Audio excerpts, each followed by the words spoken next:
Пошли. Все вместе. Какие ваши доказательства? They want you to comply.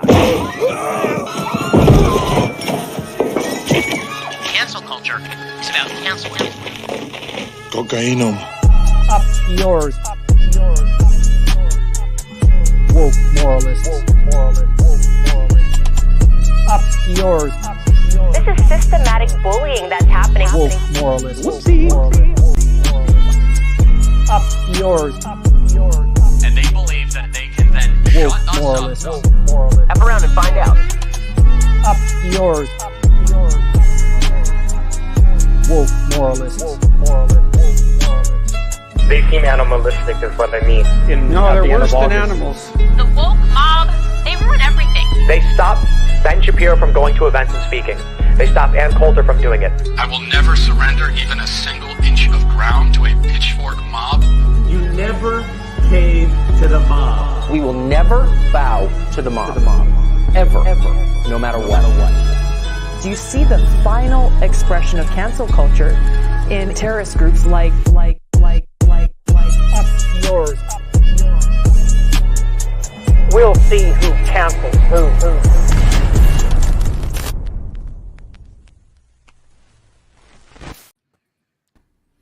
Howdy. Hi. Hi, everybody. I made it. Hello. Nobody knows that I almost didn't make it.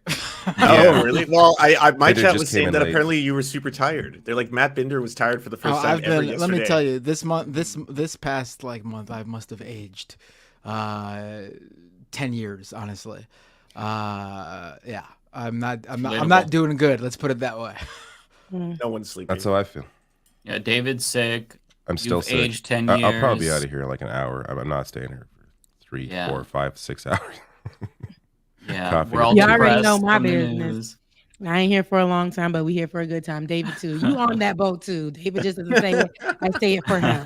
So Lance just checks out, and then it's just Mike and Matt, and that's it. I'm here for a good time, not for a long time. Yeah. Well, I'm staying longer than an hour. I'm going to do the full Mafia. Yeah, for sure. You got to say it with a little bit more, I know you're sick, so we'll work on it. You got to say it like, I'm here for a good time. Never, I don't have any energy. I know. You know what I was looking at though? I was looking at on the internet. I saw you with long hair on That's Jesus. Where'd you see this? It was like something that popped up on YouTube, like a short from like 2 years ago or something, and you had YouTube long is hair. serving up random videos. I said, who is that man? Like, who is that? I'm sorry to that man because I don't know who that is. Wow, looked like a disaster back then. No, some people liked it. But I like the long hair too. Like I was staring like, I know this guy. Who is this? And then I was like, oh, that's David. That's so funny. You couldn't tell it was me. Yeah, I was just looking like, I know this person. But yeah, it was nice too. The long hair was nice too. Yeah, speaking of shorts, Rebecca, I saw your short. You were talking about Keisha Cole's Love, and you sung. Yeah. That was amazing. Like, I know that you had a good voice, but you kind of put it all out there, and my mind was blown. Oh, thank you. That's sweet. I was cracking up because I was like, yo, this is crazy. The kids, there's a video of children like in a little kids party or something, really just holding their heart and like singing it with everything they have. And I just remember when I was little, that's little, but I was like 16 in high school, and they would always have me sing it. I sang it at a talent show in school, so it brought me back. So I was just trying to run it back, and I'm like, okay, grown Rebecca sounds different than little Rebecca. So yeah, well, thank you, Mike. Thank you. That's amazing. Yeah, that's a classic. I remember it was number one on 106th and Park for like a month, and I would tune in every single day. And I would love. That was when I was like too broke to get an iTunes card to like buy songs and shit. So I would just listen to it, and yeah, it was amazing. It's a class. It's a little bit disconcerting to know that the things that I grew up with are now like classics, and like younger people are listening. It makes me feel very old. That made me feel old. Those kids are like kindergarteners, third grade. That's elementary school kids singing that with everything. And I remember when I'm like, yo, like I was singing Keisha Cole's Love. This is Keisha Cole, and that song, now it's considered an old school song. And back in the day, you used to call that throwback. Now they're considering that old school. I was listening to white music too. I was listening to Britney Spears, and I remember, I think Lucky came on. I remember when that was on. what was it, Radio Disney, and they tried to clean that up, and then one J-Lo song, and I remember they tried to clean those songs up for Radio Disney, but I was like, dang, I was a little kid then, and now those are songs that come on, and they're considered old school now, like the 60s songs and the 80s songs, 70s songs, those are like vintage. Now the old school is, you know, the 90s and stuff. I think that's so. What is throwback stuff from the early 2000s? I'm embarrassed. Not even early. 10 years ago, 2013, 2012. That's the mids, yeah. That's I mean, if you think about it, like the late 90s, if you like, you know, when you're in like elementary, high school, at least for me, I'm like, you know, elementary school. 80s was like a big deal. Like, oh, like there was like the movie The Wedding Singer about the 80s. That was really just like 10 years prior. And now 10 years ago for us wasn't the 80s, it was 2013. I know, that's so crazy. So that's a little ridiculous. Dude, I feel like decades haven't really changed like the way they used to. Like now 60s, 70s, 80s were all very like 90s, all very specific decades. Yes. Now is there really that much of a difference between 2013 and 2023? Like there is, like, you know, politically, but in terms of everything else, music wise, just I don't know, just like culture, like things. There's nothing. Things haven't shifted like the 80s to the 90s the way. I feel like the fashion is the same. Yeah. Like the same, like pop culture stuff is the same. We're still being force fed a Marvel movie every, you know, other 6 months and stuff. I just feel like it hasn't changed that drastically, in my opinion. Oh, you're right. You're right. I'm like, dang, but I can't listen to like the music. I sound like an old lady when I say that. I can't listen to everything these days. Like I will go back to like 2015 and beyond that. But like the new stuff, I might listen to it and like, oh, that's a bop. I will never go back to it. That I hate that I do that. I agree with you. I don't completely. respect the new music like I used to respect the old stuff. And I love music, but fashion hasn't changed. You're right. They'll take from like the 90s, 70s, the 80s, 60s. They'll take the looks, bring them on, which historically a lot of things repeat itself, but the kids aren't. There's a post about like what we used to wear like in the early 2000s. Like I was wearing, this is just not something I would bring back. Gachos. I'm talking about little bell bottoms that hit mid calf. That was crazy. And then like plaid, like double polos on it was, and then have the collar up. I would never do that. Oh, that was bad. Again. That was a really, and then the blazers. We were looking like we were going business casual to the club. And that was just, I would never bring that That's back. the wrong setting. I remember that. that was like during the Jersey Shore days, right? Where they would like wear. Oh yeah, that's right. Where I were you remember guys spiking your hair then? Like, were you bringing it up? Like, were you doing? I had a pick to spike. I wasn't my hair. spiking it, but it was definitely like gelled up more. See? Like. And are you guys using gel these days? Are you just going with the natural flow? Occasionally I'll use like what's not gel, but like a matte wax. kind of like a wax. That's what or something. I did like too. Yeah, I'll do that, but it's not like, you know, there aren't like defined, like you can't tell it's like hard and gelled. Like I don't harden my hair with gel. That's too much. Mm-hmm. Yeah. I used to straight up like harden my hair as hard as possible. I remember like when I was in 6th grade, I had like bleach blonde hair on the top, and then the roots grew out, and then I would put a lot of gel. And I would take those frosted tips, right? And I would comb, frosted tips. I would take a pick and I would comb it all the way back. And then there were like these really hard lines that were blonde in my head. It was like I was wearing a helmet. It was so fucking weird. What a time. Yeah, it was. What was I? I mean, I was like 10, 11. I don't remember, but that was popular insane. back then. There were looks though. We had looks, like we just had looks back then. Everybody had a look, and now it's like everybody looks the same. The kids are wearing the same outfits as the older people. There's no separation now. It's crazy. But I sound old, so I'm gonna stop because I feel like back in my day, and I'm just like, it's just giving really ancient. So let me just pause. We become those people. Oh no. Yeah. I refuse to be a crotchety old man who talks shit about newer generations. Newer generations are supposed to talk shit about older generations. Oh yeah, I'm not talking shit about them. But I'm not going to be crotchety. But I do listen to older music more, as you both do. Yeah, I agree. Yeah. But yeah, I do agree on the music point. Music, again, sounding old here. Music was definitely better, especially rap. Man, new rap is shit. It's just not good. It's just so bad. Not good. At least the popular shit is bad. I'm sure there's like, you know, if I go and check out Anthony Fantano, whatever he's reviewing and highly in hip hop, I'm sure it's fine. But like the stuff that is rising to the top, like hitting the pop charts, used to be good for the most part, good stuff, and now it's just like. But I like that seeing the kids singing like Keisha Cole. It lets me know, as the page they have arranged said, the recipes, okay, they're being passed on. Now somebody's gonna have to get it right, because the music isn't gonna sound the same. It's changed over time, all the time. But there is like a core foundation to like R&B and hip hop. So like I don't want us to just go so far from it that it's just something else, which I think that's where we are now. But seeing children sing with their little hearts, like they got soul, like something in there, like somebody broke it, was beautiful. I don't know. It's like, because their teachers are millennials, so then the millennials is out there teaching the kids. So there's a hope for the future with at least R&B. So yeah, that was a nice little nostalgia trip that we went on there. Yeah, thank you for that, Rebecca, because you started it with the short. That was amazing. Yeah. Well, since David, you're feeling like shit, we'll help carry the show. So if I say something that's unpopular, I'll just like add the caveat, speaking on behalf of David, and then move on from it. Before we get into heavy news, can we cover at least one of the silly stories of the week? Like, I think we should go. I got something silly. What you got, Lance? You got something silly? Because I definitely have a silly story. Yeah, you always bring it. So have y'all heard about Grok? No. I'll know. Okay. I know about it. It's Elon Musk's AI. Come on. You think I didn't know about it? Oh, okay. Matt always got to let Lance tell what? the story. I have no idea what this is. Elon Musk launched his own AI chatbot, a chat GPT competitor.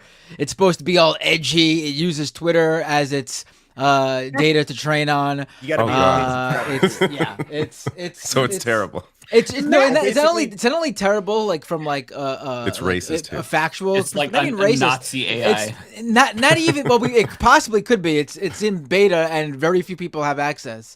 So most people didn't get to play around with it yet. But the examples being shown, it's like it's like someone trying to talk like a Gawker article from like 20 years ago, whenever Gawker, it was like the earliest days of Gawker, when they were like the edgy, sarcastic, and it's not even doing it good. Like Gawker was good at doing that. It's like the worst kind of AI ever. It's so bad. It's not funny. It's not edgy. It's trying so hard. It's really bad. So it's called Gawk or Grok? It's called Grok, and like one of the silly things about it is like Matt's totally right. If ChatGPT was, I guess, too woke for you, and for anyone who doesn't know, ChatGPT, it basically scours the internet for information, and then that's how prior to 2021, and that's how it comes up with a lot of what it's saying. What the hell? What happened? Oh my god! How did this happen? What? I heard the pop. I'm like, well, who's this? What? Wait, hold on. What? I missed this. What? I was looking away for a second. I was on another window, and I come back and Olay's in the room. Oh my god! How are you doing? I missed you. Good, y'all. I got a DM from somebody saying like wishing that I made a surprise appearance. It was Lance, and I said it to Lance. I said it to Lance for jokes, and Lance said, "Do you want to pop on?" So I said, "Okay, I'll pop on." No, I love it. Oh, what a nice surprise. Yes. Hi, everybody. Oh, look at the chat. Look at y'all being nice. Y'all learned how Okay. Actually, this is a great chance to put Olay on the spot. Ladies and gentlemen, Olay's officially back on the show regularly every week. That's how we should have started. You should have came in. That would have been really funny. Yeah. We could have like spun it like we have a huge announcement.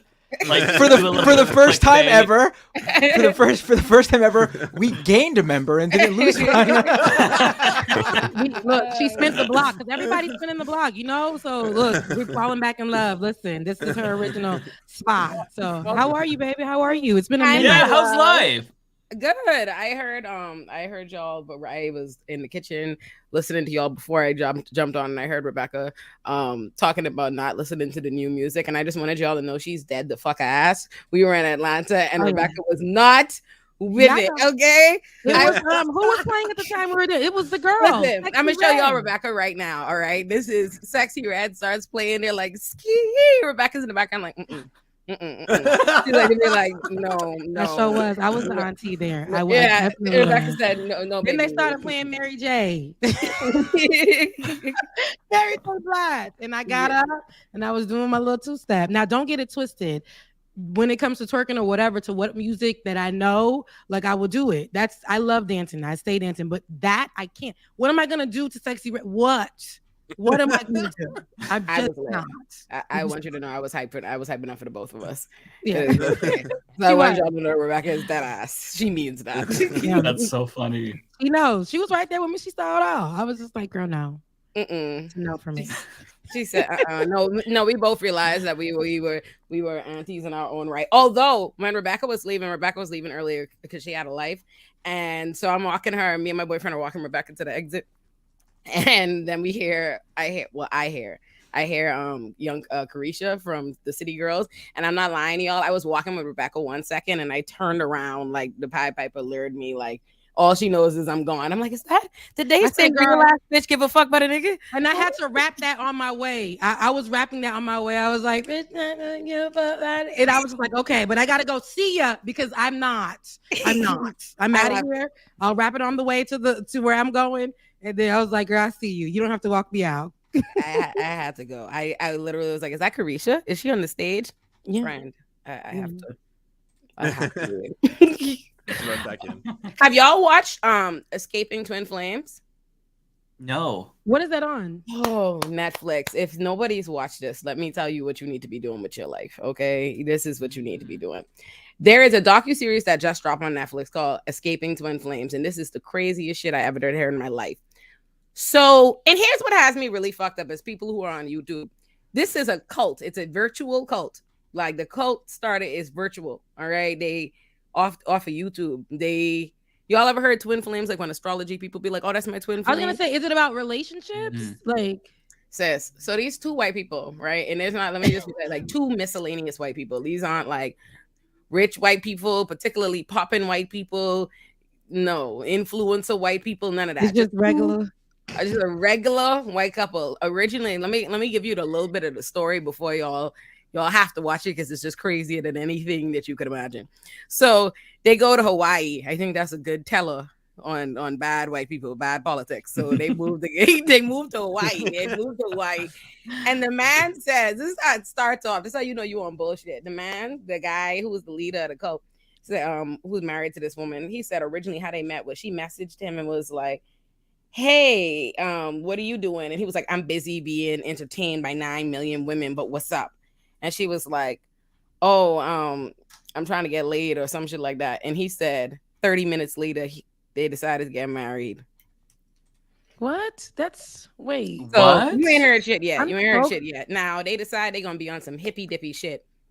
And they start their YouTube. Now here's what really blows me. These people are by no metrics YouTube success stories or internet or social media success stories. They have a total of 18.3 thousand subscribers on the Twin Flames Universe YouTube, and across their YouTube and Facebook. Lord God, you know nothing good comes from Facebook, right? Platform. They have 29.3 thousand subscribers, but that's all you need for 50 clowns to decide I'm gonna be in your cult. These people. A fucking cult, my G. I don't know. Wait, you're saying that we could start a cult here? That's what I've been thinking the whole time. I swear to you, I was in the house. I swear to you, when I realized the amount of subscribers, these people they have like 100 views on a video. I paused it and I said, I actually didn't know what I could do. I didn't know what was possible. I was not. They made it to Netflix. So I wasn't seeing these numbers quite right. Yo, it's actually insane. I feel like I want to mention it, but then I'm scared. I don't want the right-wing nuts to get a hold of this because let me show you how this goes off the rails. I don't want to spoil nothing for y'all, but well, where do I start? So he starts telling the people, so your twin flames, they're having their little meetings. This is what he does. He tells them that he has a God-ordained ability to guess their twin flames. I'm going to tell you who your twin flame is. Oh, so like he's like a psychic He's a clown, is what he is. He's a So clown. wait, they start marrying the people he's Cleo. choosing? Is that what's He happening? starts. Well, here's the crazy thing about these losers. Not only can they not get nobody else, but they themselves don't even truly can be with each other. So these losers in the space. So they're not really together? So the first one, the only success they're telling these people basically to be stalkers. So basically, it's a bunch of losers who've been broken up with, or they have crushes in real life who ain't checking for them. So this guy's like, "That's your twin flame. I told you that. The law is imaginary. Fuck that restraining order. That restraining order is not real. Rise above that." Oh, and people are like, they're like telling them their twin flames are people who are literally gay and uninterested in them, and they're like, no. They twin flames can't be gay. That's just no. So they don't know what they're talking about. They're not gay. You can't mind that. We need to harass them anyhow. You need to talk them into it. What? So now people getting locked up. They stalking people. They doing all kind of crazy shit. They going broke. And if you hear these, I'm not lying to you. I've never felt less bad for people in my motherfucking life. Like, these are the most uncompelling. I mean, like, I can't understand it. There's no threat of violence or like, oh, you leave this cult and they coming for you. All they had to do was click unfriend. Like that, and I'm not even lying. Everybody, when they finally escape the cult, is clicking unfriend. But that's like 5 years after ruining their whole fucking life. They out there, they go to jail, they giving them their every money. It's insane. And then eventually starts telling them, so I am not going, I don't want to give you too much. But eventually you gave us enough. But where had they been stopped? Ain't that's the fucking no, they haven't, because these is white people, so they haven't been stopped. It's like the police are like, whoa, it's been forwarded. We didn't find none, even though it's 3 episodes of just crime. They establish the church.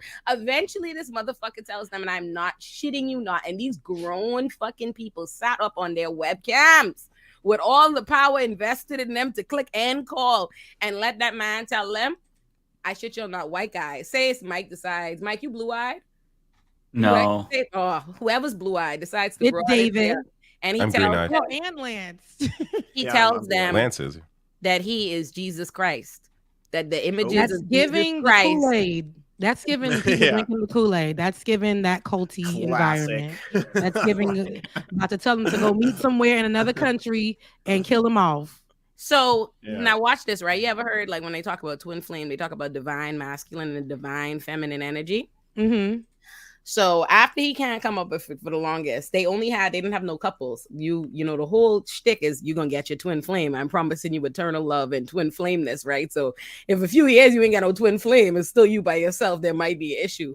So the first couple, the only success story they had was this girl who had known a guy already before who had told her, "Miss, please leave me alone. I do not feel as you do. I would love to be free. Please go your way." So then they are broken up for like 9 months while she's in twin flame universe. Now they can tell her it's her twin flame. Now here's why he might have been her twin flame. Because it's one thing that you in your individual capacity are stupid and crazy enough to go for this fucking Facebook cult. But the idea that you managed to find another person that you could convince that, like, you found a man that you could show the twin flame universe and he'd be like, yeah, they on to something. Maybe we are twin flames. So she goes and shows this nut ass man the twin flame shit, and he's like, yeah, that makes sense. I think maybe we twin flames. So they go and they go get fucking married. Now watch this, bitch. Because they said that.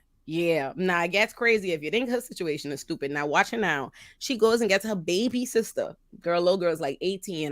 Lord, don't know nobody, never dated, never nothing. She comes into the group. Oh, fuck. These people could say to her that she needs to be trying to channel her twin flame. That's a little ceremony they do, trying to channel her twin flame. Mind you, the girl don't got no twin flame. The man got asked her, that's the man who leading the cult. He says, "Oh, have you gotten any messages from anybody?" She was like, "Oh, I got like a message request on Facebook from like the kind of people who message you randomly on Facebook, you know?" And this man was like, "What did he do?" And she said, "Oh, well, he sent me a song." So she was like, "Read the song lyrics." So she reads the song lyrics, and the man can tell her that that's her twin flame, this creepy weirdo on Facebook. According to the woman, he herself looks like a creepy weirdo. She don't know the man from nowhere. So they then proceed to go. She goes and moves out. to this man for them to go live together. The man is like Jesus. a old derelict man with a criminal record, schizophrenia and bipolar disorder, doing crazy shit, right? Running her down, getting arrested, trying to kill her, this, them, and then you are not creating an environment comfortable enough for your twin flame to enjoy himself, child. Then all the listen, just go watch this, y'all. I'm telling y'all, this You already have me sold. I enjoyed it. Sounds pretty good. I got everything downloaded already. Oh my god. Yeah, y'all gotta watch that. So you said it was called Escape from Twin Flame? Yeah, Escaping Twin Flames. Okay, and y'all gotta go check out the YouTube channel so you could feel the preposterousness. I just looked at it. I was just looking it up. I think what happened sticker was in the little montages while you see people ruining their fucking life. 22,000 subs now, though. I got some more subs. Oh. Yeah. And you know, you're gonna talk about it, and then it's gonna bring people to go watch it and subscribe. Yeah. You just give him a bump. If you subscribe to Twin Flame universe, you deserve what you get. No, honestly, I'm not holding you. There was a girl in the Twin Flame universe. These people, by the way, he has them like cut off their families. You know, of course, it's a cult, right? So this one girl, she is a twin. Now, mind you, the bitch is a twin herself. She is a real life twin who love her. But she is now cut off her twin and her family to pursue the mythological fucking twin flame of this compelling ass Facebook group. Just nuts. And the family is doing their endeavor best to try to free her and get her back. Meanwhile, anytime they reach out to her, she's like, please leave me here. I am happy at the Twin Flame universe. That's so sad that they get into these cults and then they have to they believe in whatever the person is saying that's just making money. They get money. The Twin Flame University the directors and educators. Yes, these motherfuckers going broke to give it to Jesus and his wife over here claiming that the Twin Flames universe going broke. They got all kind of money and they out just talking to them crazy. Call them every kind of broke bitches, whiny this, yada yada yada. Hold on, one of them when she gets out of jail from stalking. Oh my they god. On the call like they on the call like, where you been?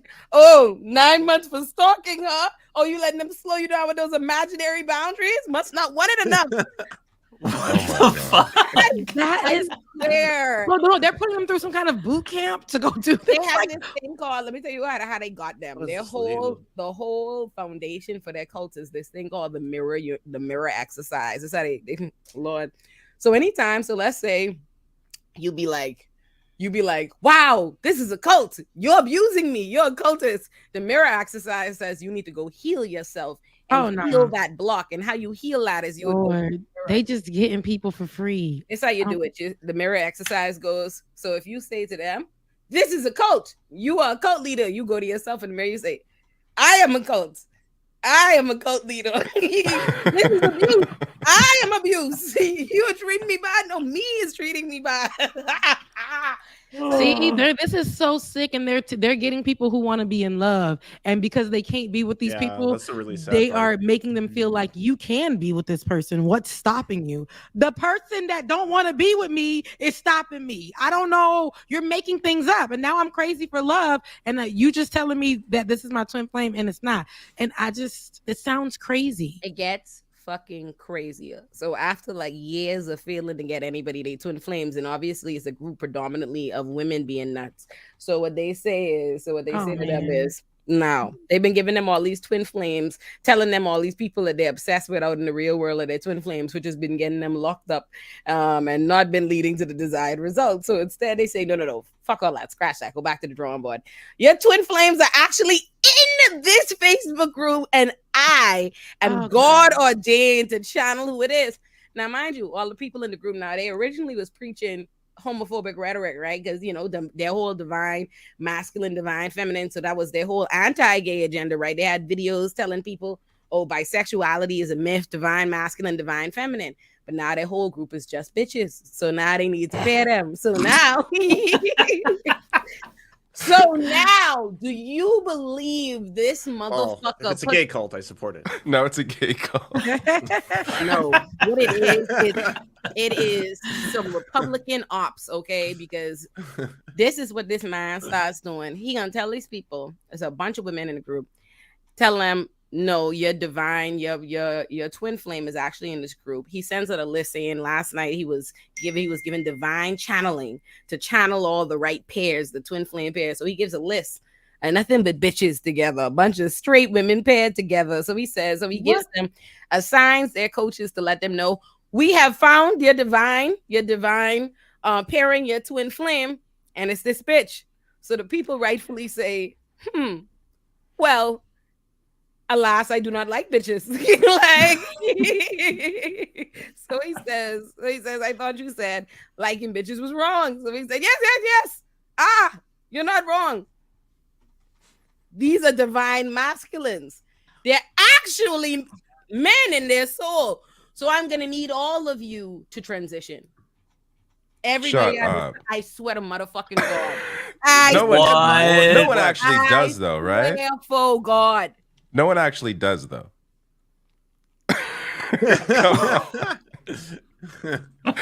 How hypnotized do you have to be to change your entire identity because of some dipshit on Facebook? I know. Yo, you know what really upset me, right? So for two episodes, me and my boyfriend in the house, like, this is only these white people in this, right? That's us talking shit, right? Ain't no black people in this. Oh, Rebecca, why do black people show up? Rebecca, what drew them in? Rebecca, let me say what pissed me off. Right? Jesus, obviously, he's Jesus. He's white Jesus. Now, what I hated about the black women in it is they had the nerve to sound fucking sane and not be able to explain themselves, right? So her name is Shanice. Let me tell you what Shanice pissed me fucking off. Shanice sitting up there looking sane as ever, makeup done, locks looking nice, talking shit. Shanice gonna say to me, so when Shanice realizing something ain't right, but it's like 2 + 2. She giving the math, but 2 + 2 equals nothing to her. She gonna say when they tell her, "Oh no, your actual twin flame is in the group."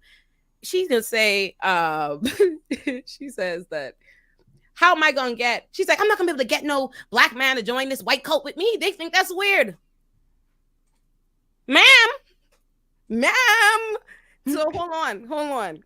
If you recognize it's gonna have a hard time getting a black man to join this cult, perhaps you've also noticed it's a cult. Like, she called it a cult, but they out here getting mad every time anybody say call it a cult. They're like, it's not a cult. She knew it was a cult, and she knew she couldn't get no black man unless it was Hotepery to join a white cult. It's not gonna happen. Ridiculous. Unless it's corporate work, but it ain't happening here. They started forcibly giving, like, their women in the group after they tell them, "Oh no, you're actually the divine masculine." They're like, no, I'm not, and they're like, him. We're gonna call you him from now on. Fuck you. So they did pronouns. People were transitioning, but that was the part that got me when my camera died. So they were transitioning. Yeah, you have to watch it. This is what Republicans think liberals are doing to children. And again, they have intelligent people in there in the video to make sure I'll counteract any foolishness and explain how this is not representative of these. They have it there, but I was reluctant to come on here and say it. I said, Lord, the wrong Republican is gonna head and nut shit. Don't watch it, and now we got propaganda. Meanwhile, like, this sounds more like a better explanation of how MAGA formed. Like, this is like the MAGA cult. Like, this is just people all thinking one way because of their dear leader. It's not without any real thinking involved. No, I mean, this sounds wild. But it all starts with loneliness, right? Like, that's the same for QAnon too. That's what I was thinking about. When you're lonely, and especially women, I ain't gonna say this. I'm a woman, right? And I identify as a woman, and I know sometimes we can get a little lonely, right? So that's why we got them apps, and you just be on the apps. The apps are cults too. Just mischievous people on there. It's crazy. But I'm saying, like, loneliness can drive you to do crazy things, and I feel like these people probably got popular in the last 2-3 years. Is that what you're telling me? Sis, they don't even constitute as popular. That's what I'm saying. Well, because they made it to Netflix. We got to give them something. They got well known. They, like criming. Something. That is because they done crime in and stressed out these poor white mothers who try to find their children. They started this had to be in the most loneliest time, which was in the last probably 3 years. It had to be apparently. So they do have a little card at the end of the thing that says apparently online cults have become have been on the rise ever since the pandemic. Loneliness, but also advanced loserdom in fairness here. No, in this particular cult. the absurdity is out. What you all need to understand is when they exit, every single person, once they decide, this is how it goes. After years and years, you broke, you have a criminal record, you still ain't got no man. Someone says, perhaps I should leave this group. And then they literally go and they click. The rules of the cult, first of all, is once you decide you leave, they mad and you're excommunicated. Once you come off the Facebook, no one is allowed to talk to you. They have to block you. So no one runs behind you to make you stay in the cult. All you fucking have to do is click unfriend. There's a 44. She's 44 at the start of her culting days. Okay, when she joins the cult, these are young children. Like the people who lead in the cult are, like I say, it's a miscellaneous white couple in their like 20s originally. That it's not fucking clicking how these grown people with jobs here getting culted on Facebook. So they go on the Facebook group, and once they leave, the man just leaves them alone. He has no ability to whoop their ass. They only have three in-person gatherings. There's no threat of violence. All these motherfuckers have to do is leave the group. I've never seen people be that disciplined about anything. I literally was watching this. I was like, yo, I think Tyler Hackner is my biggest fan, and he would not come on this bullshit. You couldn't get one day of culting this.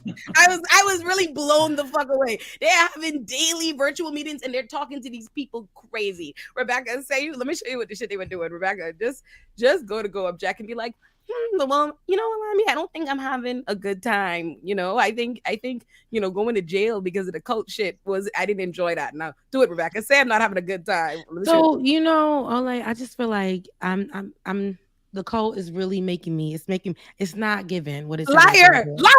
Rebecca's a liar. No, but they're not giving. He does exactly. That's what they doing. And grown people talking about, I was shamed on the call. So fucking end the call. Leave the group.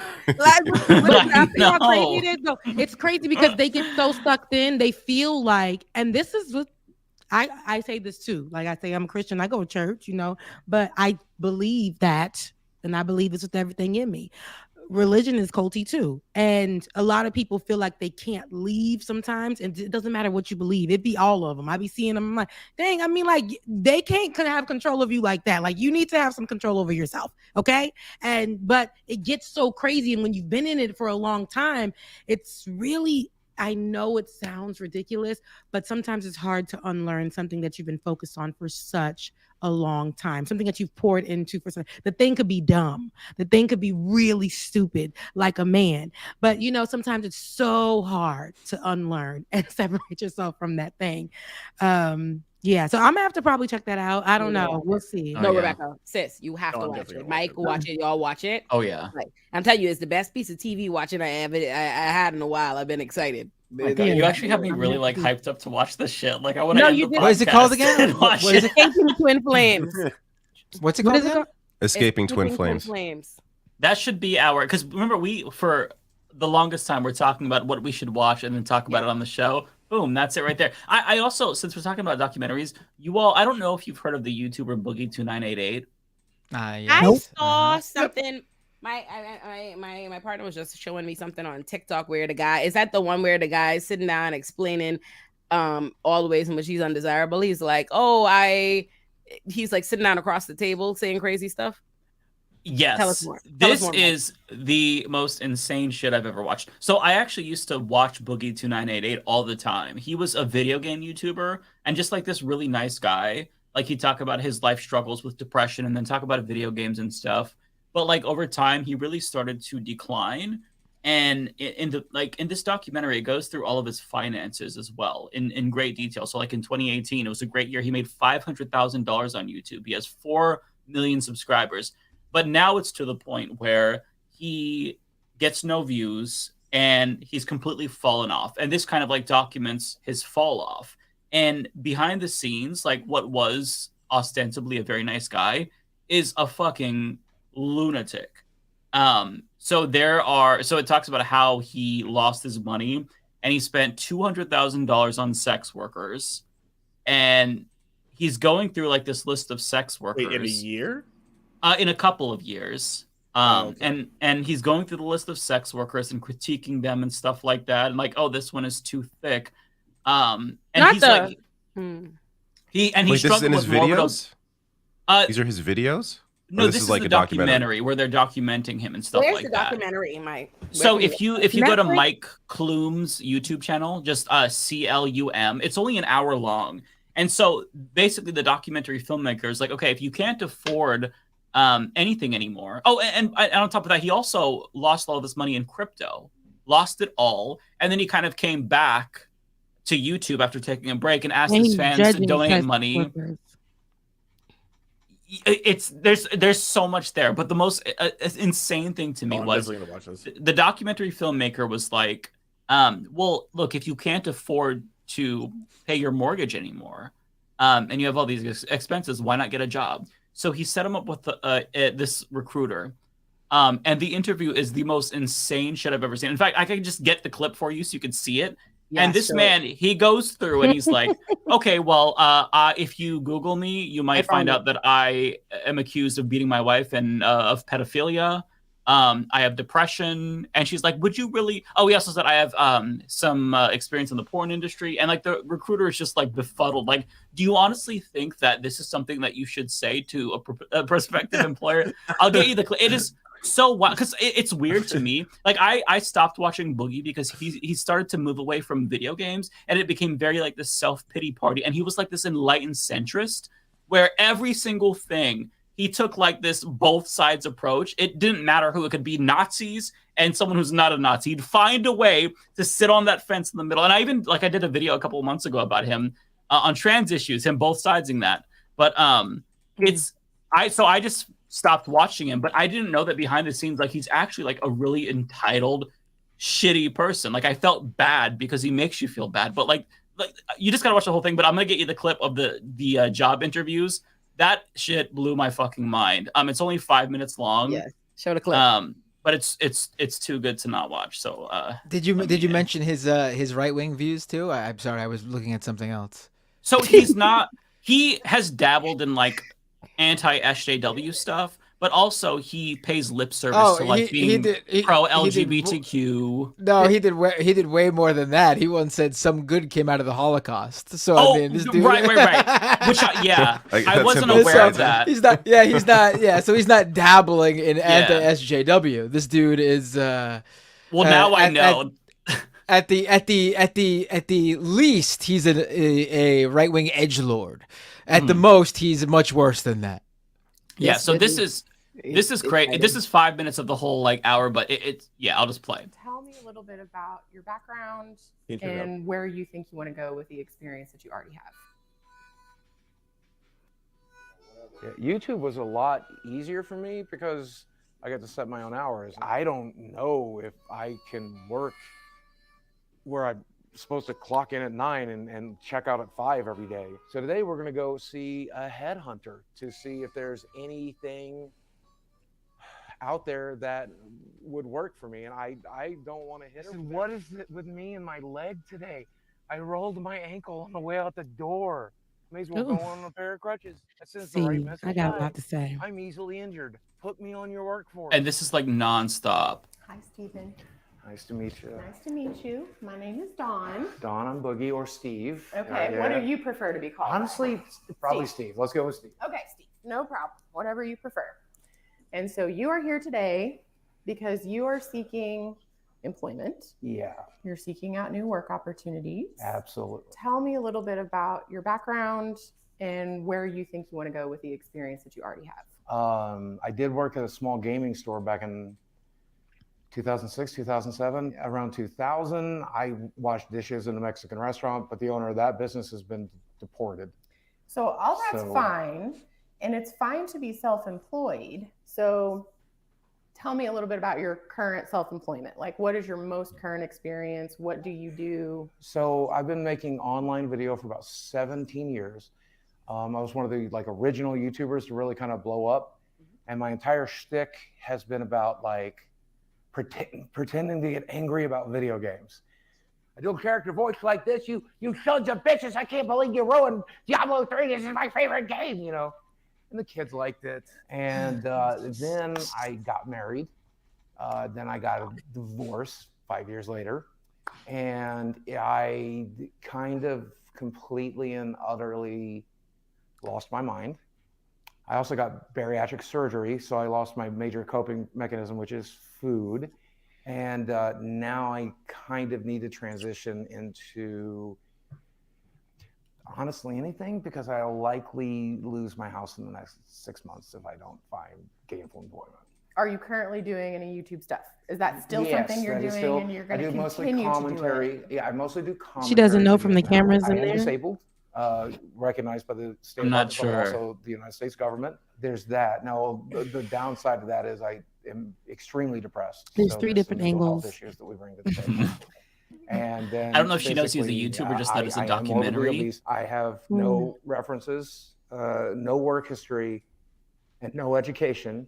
And when you Google my name, you might see rumors that I beat my ex-wife and I am also a pedophile. But that could be an issue for employers that would research me. So if we can find someone who won't Google me, that would be good. Well, that's difficult. I mean, I can't submit your resume to a client and then request that they don't Google. And then physically, I'm easily injured. Like I injured myself coming here today. I twisted my ankle. And then my work ethic is not great because of the depression and stuff. Wait, this dude did a an influencer boxing match recently. Yeah. He probably put in a good word. Or kid behind the camera. Kid behind the camera. McJuggernuggets might. I worked with him. I had talking about YouTubers for references for those who have never heard of these names. I kind of feel like he's intentionally bombing this for the documentary. So you some people you could reach out to and call upon to give an example of what their experience was working with you. Yeah, I can't say that it would be a glowing review, but it would be a review. Should mention I'm also a felon. Okay. Yeah, like no one would, if they genuinely want a job, say you could find out that I have pedophilia accusations and I'm a felon. Oh my God. So I think there are some avenues you could explore. I definitely don't think it's impossible, but you have some challenges. Yeah. Lots of things in life are about your mindset, and you're using weight and disability. I can't. If that is the attitude that you're going to have when you approach everything, then you can't. And you bitch. I did work in the porn industry for the better part of 7 years. So this is totally.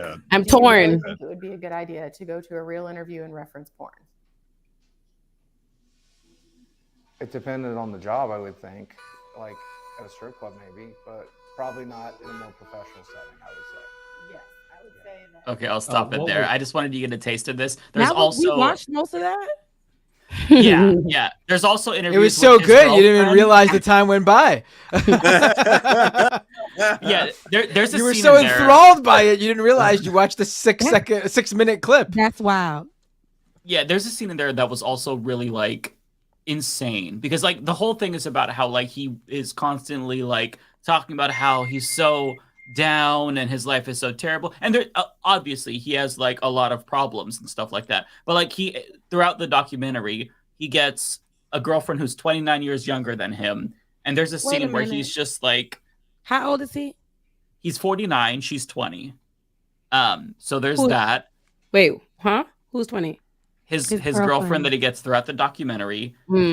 There's a lot there, but in this scene, they're sitting on a bench outside, and he's like listing all of his health problems, and he's explaining to her how he's gonna die any moment, and she's just like bawling, like I don't want to lose. It's just fucking the weirdest shit I've ever seen in my life. There's and like so much weirdness. I just want to like reach through the screen and be like, hey, you have to stop. You have to stop. You have to get a job. You have to stop being in this pity party.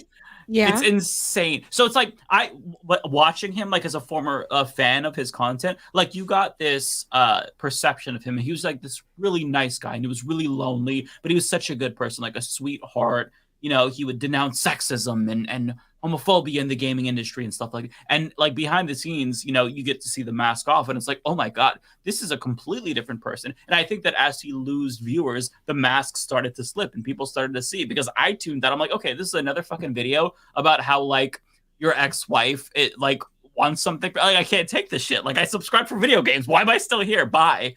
It's just the whole documentary is fucking insane. I would highly encourage what y'all to watch happened it.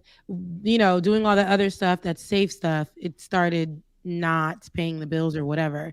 And then he realized how a lot of people who used to be left or whatever, that the money's on the other side of it. So now if I start doing this ridiculous stuff, they're gonna fund me. Somebody's gonna pay me. And now he is where he's at. And he likes to do this ridiculous stuff so we can see it. And we gonna watch it and eat it up, and he gonna get a check. Ciao.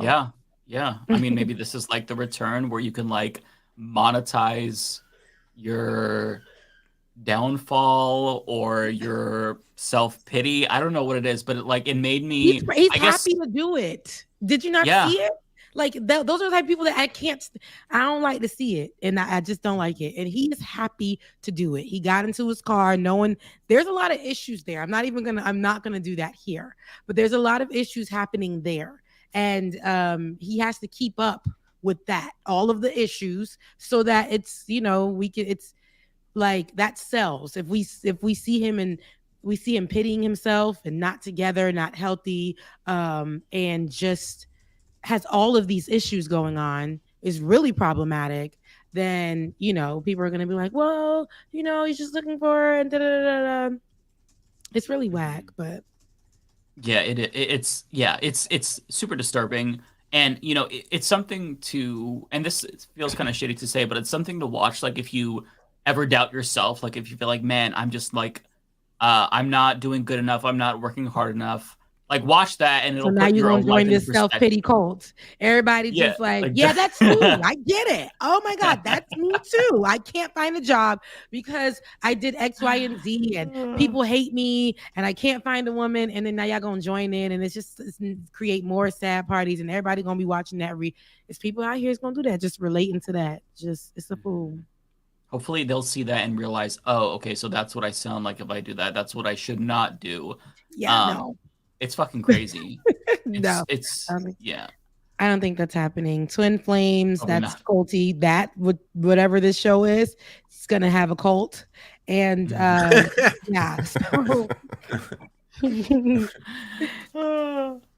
God.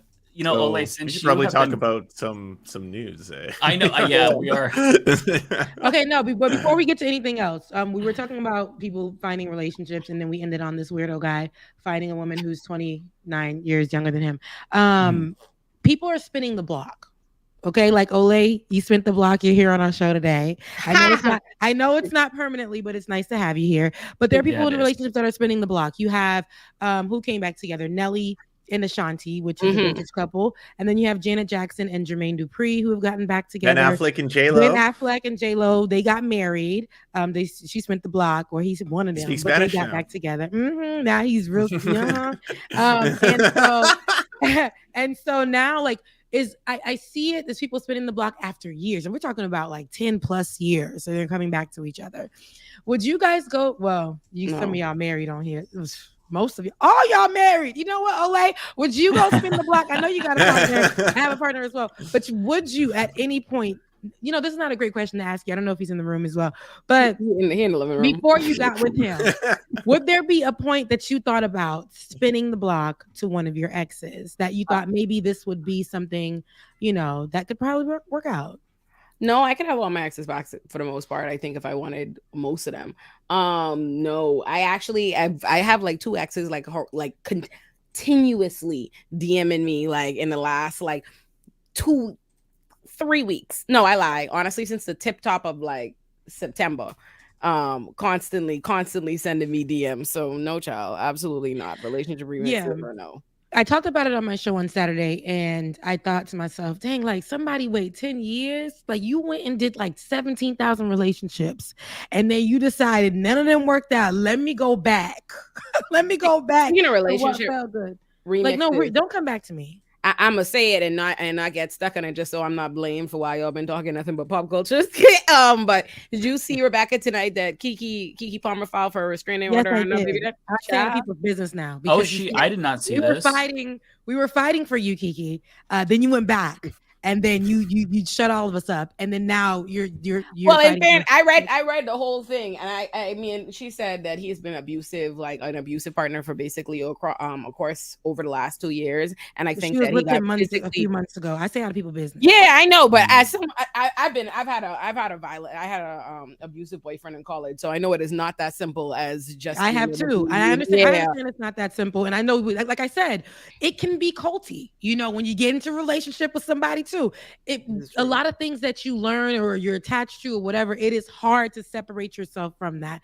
But I'll just point out, like, again, celebrity business, we gonna be real loud and fighting for them, and then they turn around and then here it is. I'm just tired. Staying out their business. Just tired. Yeah, Gabrielle sent it to me. I ain't said nothing yet. That was it. I was like, I'm just like, see, I'm gonna just leave that where I'm tired. I'm tired. Okay, I see people want us to talk about stuff. They talking about it in a comment. So, y'all want news? I see what are people saying. They're talking about. I see a couple of people said something about my Marianne interview. You love to stay talk in about the Eric comments. Adams. I want to hear the Eric Adams. Yeah, we haven't talked about that. Yeah. Eric, listen, I don't even have anything advanced off of other than my pure delight at this FBI investigation that's open on him. Oh, I hope they get him. Oh, I can't wait. If they get Eric Adams, listen, my glee. I felt like I manifested do a breakdown that. of everything. Oh, what's happening with Eric Adams right now? What is that investigation? Oh, it's pretty quick. So Eric, the FBI raided. So the other day, Eric Adams was on his way to DC. You know, he's been complaining about the migrants. He calls it a migrant crisis, and he's been bitching and moaning about Joe Biden and them and their friendly immigration policies and blah blah blah. So he called himself going down to DC to go to the White House to bitch and moan at in Biden's face about how they're not doing enough to help New York with these fucking migrants. That's the Eric Adams attitude. So, but then he had to cut his trip short and run back because the FBI raided his fundraising chief's home, and the FBI opened an investigation. They believe he was doing campaign fuckery. They believe that he was taking money he was supposed to take from, I think, the Turkish. Like, they think the Turkish government and all kind of things, child. Eric Adams listen, they gonna get him for something. You know, once the feds come knocking, they been had their issues. The feds just don't tell you they have an investigation at the beginning. They tell you when they got their feet wet. He black. They're definitely gonna get him for something. Exactly. And yeah, he's touchable. I have never been more happy to know a black man gonna get got. I have never been happier to know, like, yeah, they can get him. Yeah. They're going to get their black They're guy. gonna get him. There's some that are untouchable. I'm like, dang, the feds done went and raided, Trump's palace, and it's still standing. But black people, they don't have that. They don't have that. I'm pretty sure Eric Adams is not a good person though. So I really, if he's doing something wrong and his administration or his campaign people are doing something wrong, then they should get got. That's just where I'm at with that. For me, it just is like, oh, fuck you. Yeah, fuck you, Eric. But we know you. You have everybody knows that Olay hates Eric Adams. If you don't know, there's a whole video like with layout with everything in there. Like, I didn't intend for that to be as documentary-ish as it ended up turning. I was like, oh, yeah. I'm glad people enjoy. He hates it so much. There's a study on it, and it's coming right from Olay. So you just go make sure you check that out. That was a good video. Thank you. My Eric Adams hate is on the road now, full time. Someone was like, they seized 3 iPhones, 2 laptop computers, along with papers and other evidence. That's a lot of stuff to get through. Like, that could have a lot of evidence on not it. iPhones. But why y'all leaving people not? If you gonna do the dirt, they just leaving stuff around. They just, I don't understand. Because you've been getting away with shit for long. When you get away with shit for a while, you like, you get careless. We played the same team. Mm-hmm.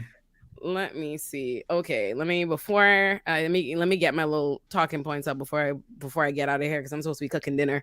Let me see. I see people saying something about my Marianne Williamson interview. I see someone gave money on a star super chat that I won't be around for, so let me acknowledge it and answer it now. They said, Olay, will you please release the raw footage of your Marianne Williamson interview? As a viewer of Leftist Mafia since episode 1 and a staunch Marianne Williamson supporter, I was excited to see your interview and hear your post-interview thoughts. I respect your perspective, so I felt hurt watching the editing choices of your video, the quirky editing and splicing previous clips without giving the interviewee a chance to respond felt very disingenuous. Okay. So let me answer this bit by bit. Will you please release the raw footage of your Marianne Williamson interview? No.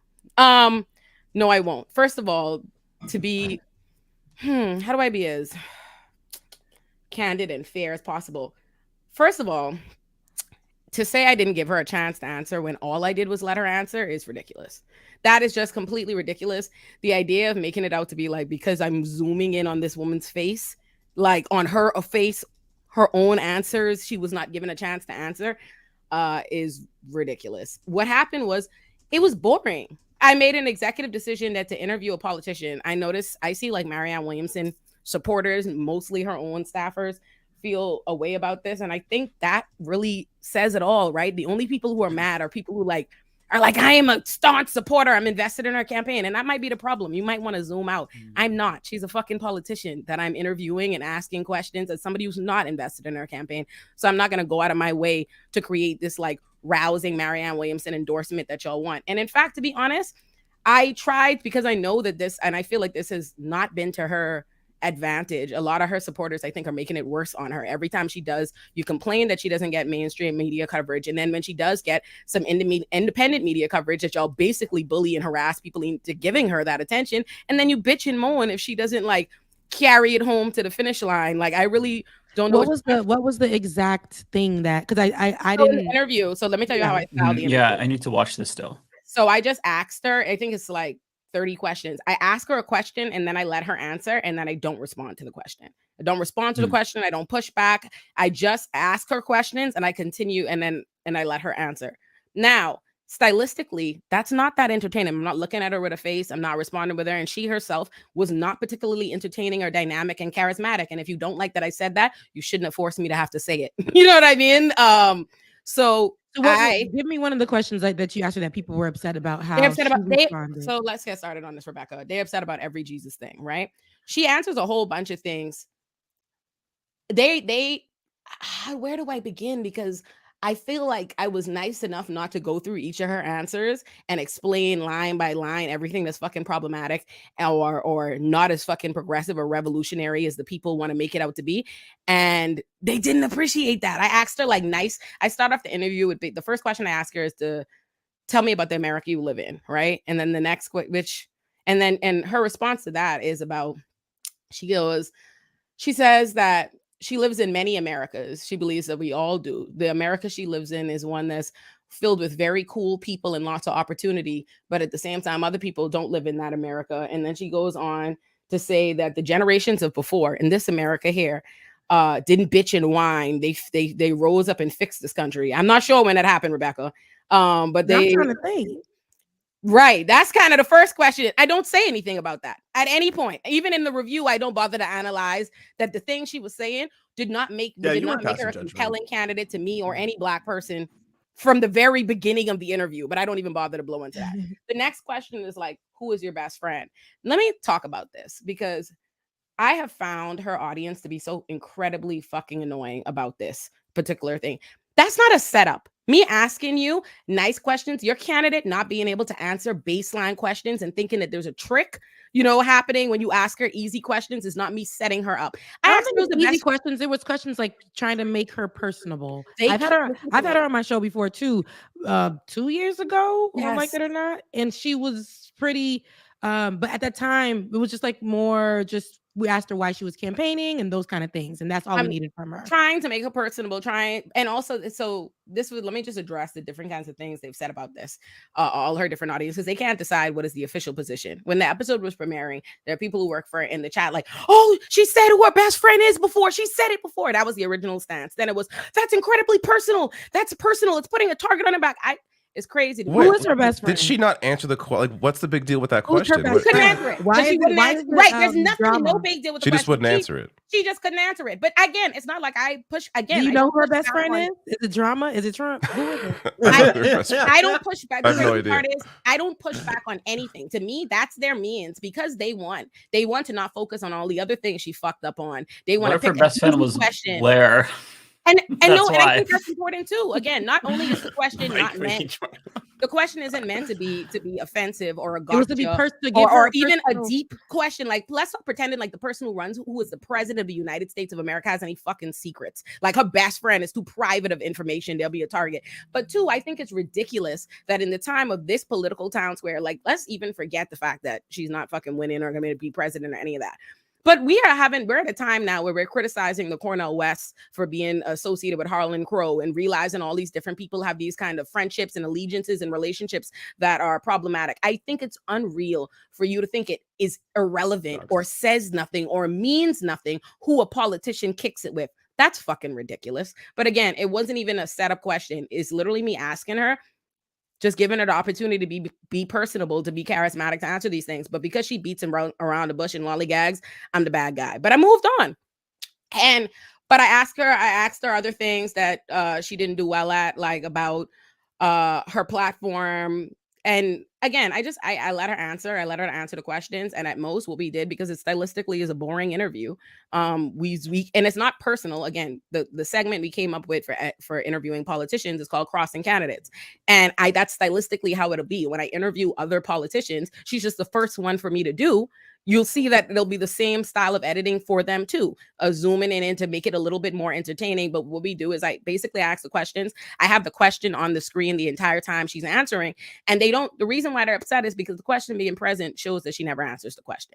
And in the review section, and I thought it was pretty nice to Marianne, because I could have gone through and really line for line explain what was the problem with each one of her answers and completely shred and shit on her entire campaign. But I didn't think it was even worth my energy. I was like, what's really the point? It's not like this is going nowhere. I'm not going to do all of that. So I did the interview. I did the review section, and they still mad at me. And I'm like, no, I'm not going to release the footage of the interview, because I thought the original fucking interview even spruced up and entertained. Why did they want the raw? Because they think that's going to make it better. The audacity, though, for them to ask for the raw.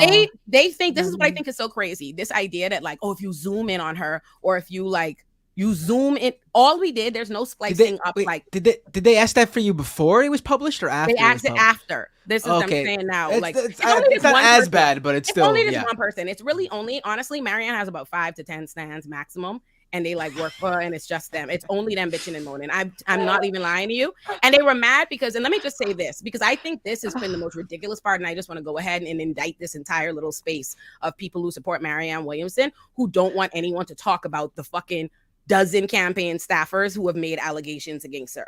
They were so fucking enraged because I asked her to her face about the allegations. I don't know if y'all know, y'all might have missed it, because they have intentionally gone out of their way not to fucking address it on her little corner. What's the allegations? What's the in August? I've heard about this, yeah. In August, 7 of her staffers wrote a letter explaining all the ways in which she's abused them. Her campaign is unserious, that it's a grift. She doesn't intend to go to win this presidency. This is about her book sale and all kind of foolishness. It's a pretty in-depth letter, right? So I asked her about it. I asked her about it directly. She gives her answer. And her answer is like, this is a smear campaign. She's being cyberbullied. This is a smear campaign. She's being cyberbullied. And that's not a good answer. Exactly. No. Exactly. It's not. And I didn't push back on it to her face. I didn't give her grief. I didn't reply to one thing she said. I had pre-designed questions. I asked them. I let her answer. What do you want from me? So I ask her. She tells me that she's being cyberbullied. It's a smear campaign. And if she had her opportunity to cross-examine them all in court, she would not be found guilty by a jury of her peers. That's what she said. So I said in the thing, I read I do a little review section after the interview, and I read the actual letter. I read the letter of because that's what the fuck you should do. It's crazy to me that a bunch of people masquerading like we're so progressive. We care about we on the left. We care about labor rights, employment rights, people, and y'all are so in love with one fucking political candidate that y'all think you should just dismiss. Fucking it's 7 people who signed the letter, but it's more than a dozen of her staffers that corroborate the allegations. Are you serious? You want me to ignore that as an attorney? I'm not supposed to mention that. Okay. So all I said is I read through the letter and I said, these are people who have said that combined among them, they've worked on more than 100 political campaigns and they've never experienced like anything like this, and they feel compelled to come forward and say, does that sound like And so all I said was that doesn't sound to me like people who are just on a smear campaign. It sounds like people who are saying they believed in your campaign, and so they work for you. This has been their experience. It is beyond the pale. This is what they think, and they feel like they need to inform the public. That's what I said. And then I also added, you are free to believe, Marianne, you're free to believe that and to think that it's a smear campaign, or to not think that should take away from her candidacy. I have no problem with that. I'm not going to kick your back in about it, but I am going to fucking mention it. And also, let me say this, since y'all have me here now, because again, I don't even care about Marianne Williamson's candidacy enough to even go into all of this. But since it's being brought up by her people, multiple of her staffers have sent me emails, have sent me messages. I've sent them to Lance, like making far worse fucking accusations and telling me even more staffers that didn't sign on to the letter have told me things since I put out the Not the exclusive. Yeah, child. And I didn't say that on Twitter. I didn't go and add nothing. I didn't say nothing because I literally don't give a fuck. So I'm going to say this now. Stop running behind me on behalf of fucking Marianne Williamson and begging me to say, because I said this ages ago when y'all first started harassing me to interview her. I said that you should take my silence as a gift. Did I not? If you watch Leftist Mafia since episode 1, I'm sure you know, I take my fucking silence as a gift because you wouldn't like what I had to say. You harassed me into doing it. I fucking did it as nice as I could. And I'm going to say this. I don't know why everybody forgets that I'm a fucking attorney. I don't know why y'all forget. Just because you see me talk to my friends and you see an Olay and friends and you see a certain kind of environment, you expect anything less than a polite cross-examination of a fucking political candidate. I don't know what you thought you were going to get, but allow me to introduce you to Olay and Alluring Esquire. I don't know what to tell you. Okay? I was nice as fucking possible about it. I didn't even care about it. I thought she did much fucking worse than any of y'all want me to do. And you don't want me to release the raw footage and then actually do a breakdown line by line of everything that was problematic about what she said, because that'll hurt your feelings. Or then go over the much worse allegations sitting in my fucking emails from people who work for her that didn't even sign on to the letter. So that's what I'm gonna say. I appreciate, I'm not taking it personally that you didn't enjoy it. I think that is totally fine. But this whole idea that I was disingenuous or I did something to her, no. I think y'all, the same way y'all don't like people to kiss the ass of Joe Biden or establishment Dems or Trump and the Republicans, I think a lot of you need to fucking reflect and realize that you do it for a lot of these candidates that you think are independent and you love them and blah, blah. You are doing the same level of bootlicker shit that you don't like when they do it for establishment Dems. So I'm so sorry that you're really, really invested in Marianne Williamson. Maybe we should take my silence as the gift I say it is sometimes, and just let me not do it then, since you didn't enjoy it. No, I don't think that you should not do it. You should continue to do it. This is how it is in this space. And even for real journalists, people get mad at how a lot of people either ask questions or don't ask questions. Now, it doesn't matter. You did what, this is on your platform. So how you gonna do it is how you gonna do it. People don't like it, go ask your other favorite to go do it. Yeah, and they will like you, and they'll like it the minute it's somebody they don't like. Like, you know what I'm saying? If it was an abusive, like an attack kind of conversation when you were attacking and you weren't, that's fine. You were just asking questions. They didn't like it because it was their choice of candidate. You said she had about, you're also you said she had about 10 or 50 stands. Like you're gonna get asked these kind of questions. You're running for the president. So who's next? Someone at some point. Jank's next? I shit y'all not. I'm gonna tell y'all I wanted to be Jank. I swear to y'all, because Jank. I swear to y'all, I DM'd Jank and I said I want to interview him. Did you? I swear to you, I did. He did not acknowledge it, and he is not going to acknowledge it. But I just want to say this: if I had it my way, I would interview them all, and I would do it in the exact same style, and you'd see it's not personal. Like, again, and you would, and all I did, like I said, she just didn't perform that well. And I was nice enough to say, or maybe she performed this exactly how she would on any other platform. I think that it's just because of the questions that she asked. They've been worse candidates to her or whatever. At most, like I said, all we did was zoom in and out throughout the interview, whatever, to make it like marginally more entertaining, and they're real sick about it. I do that to my own face in my videos sometimes. Anybody who watches my videos know I do that to myself. That's your style on the show, and I've seen it on other people's stuff too. When they want, I didn't create it. I did not create it. That is a style of an interview that's already existed. And it shows it's for entertainment purposes. And anyways, people watch your channel, they know that it's not just always going to be that way. If there's something that is said, you will zoom in or whatever. That's how you've been doing it. Now, I think that what they were feeling like is that she wasn't protected in the interview. And this is what I want people to understand. Like, she's coming on a certain show. Y'all know how Olay gets down anyway. And I think that you, as you were saying, you were being pretty light on her. So in this sense, I don't know. I don't even think it's a back and forth type of situation. You did the interview. You said she had about 5, 10, or was it 50 or whatever stands. Now, here's the thing: they're come after you. You've had worse come after you. You had people from Jenks show try to attack. It's okay. Yeah. Like, people think that other people are not above accountability or being asked questions or whatever. And because, like I said, I had Marianne on my show before. She wasn't bad. We just asked her a couple of questions. And on my show style, we give you a short little segment and you go. About 3 or 4 questions and you go. But yours is it's a segment that was dedicated to Marianne. So, you're going to want to get personable. This is somebody who is running for potential presidency.